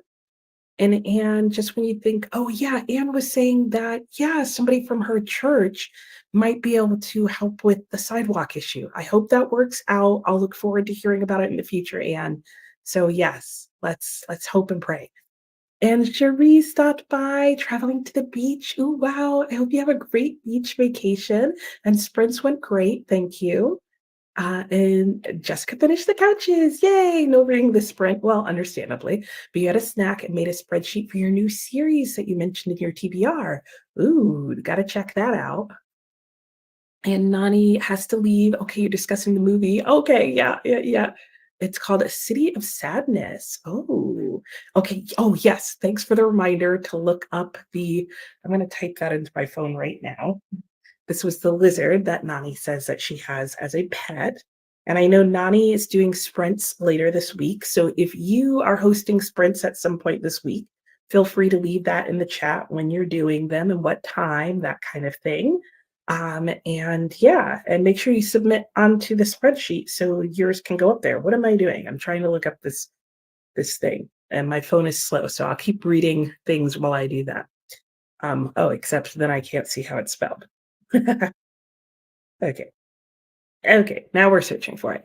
Okay, yes, love you too. Yes, have a good evening. Jessica is going to cuddle up with the dog's purpose. Ooh, a nice easy book to read for a cold afternoon. Wonderful. And then you'll be filming your freak out tag. You guys almost heard that sneeze. I just barely didn't do it. Oh, I have seen those amphibians. Oh, and they are cute. I feel like there's something else that we call them, though.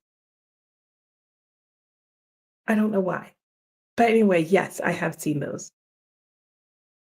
There's, I swear, some cartoon that's one of those. And Melinda folded another load of laundry while listening to an audiobook. Great. Jamie got 40 pages into, and then there were none. Excellent, Jamie. And Anna hasn't been able to read all today, but you moved forward on your work task. Good, because I remember you saying yesterday you had quite a bit to do today. So good. I'm glad that happened. And Melinda, I know I'll miss you guys too, but have thank you for the well wishes. Alicia ate dinner, cleaned up, did a whole bunch of other stuff. Ooh, did a monthly poll. Okay, not part of a readathon. Fair. You do this monthly. Nice. 2 chapters of Twisted Hate. Denise was able to read, yay. 48 pages, the last thing he said to me. Jen, the librarian, has videos on Ian Forster. Does she? Thank you for letting me know. I will check that out. I didn't even think to check hers because she does read a lot of classics. So I'm definitely checking that out. Thank you, Anne. After I finish the book, because I'll like to hear what she has to say about this book and then what else she recommends. So you finished your book. Yay! Thank you. Yes, we will be very careful. Yeah. And yes, thank you for the safe travel wishes. Yes, and you're welcome for the sprints. Yes, I'm glad you could join as well too. And thanks for popping in throughout the day. And you're very welcome. Yes, I'll be safe. Thank you. Think of me on Monday. And Sherry's up to page 150. How are you liking it, Sherry? Yes, thank you, Alicia. Thank you guys for the well wishes. Yes, it was nice seeing you, Teresa. Well, seeing you and everyone else. Thank you. Yes, I will have a wonderful birthday. I'm looking forward to it. It should be fun, whatever I decide to do. Yes, and thank you for safe travel. Yes, from one of the little people. That's what I should say now in my videos. Hello, Lilliputians. How are all you little people doing? And then somebody's going to interpret it wrong and then I'll be canceled. So thank you for the well wishes, Alicia. Yes, and Sherry got up to 380 of Harry Potter. Ooh, nice. You're on that chapter 18. Very good. Oh, and she sponsored a read along. Okay, yeah, that makes sense because he's got a lot of work, so I could see why. That must mean she likes him, which is good. And Smitty's organizing your books. Ooh, fun. Barnes& and Noble's had a buy one, get one 50% off for romance books. Ooh, trying to make it all fit.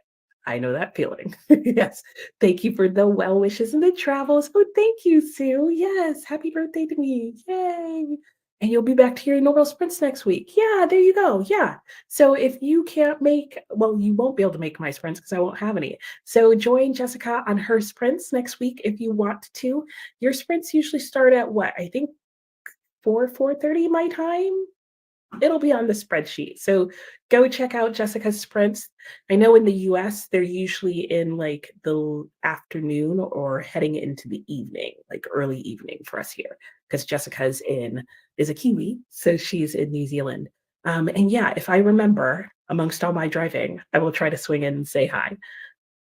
And that is it. That's all the comments that I can see. So thank you guys so much for hanging out with me on Mondays as usual. It's always a lot of fun, always lots that we talk about. I'm seeing that I have 5 things that I've starred that I know for a fact I've never gone back and looked at. Oh, okay. I have remembered most of these. Okay. And I looked at the animal. Okay. Okay. I always forget to look at my starred things, but I'm like, what happened? What was this about? Oh, thank you. Happy birthday. Thank you. And Sherry says, oh, you're liking Deacon King Kong. Great. Oh, it's hilarious and historical. Oh, and thank you for the happy birthday wishes. Yeah, it'll be a good birthday. I know. Yes. And good night to everyone. Thank you so much. And I will see you the week after that, but I'll still be putting stuff out. Videos will still be coming out, and you'll still see community posts and different things for me. So keep an eye out for that. And I'll talk to you next time. Bye.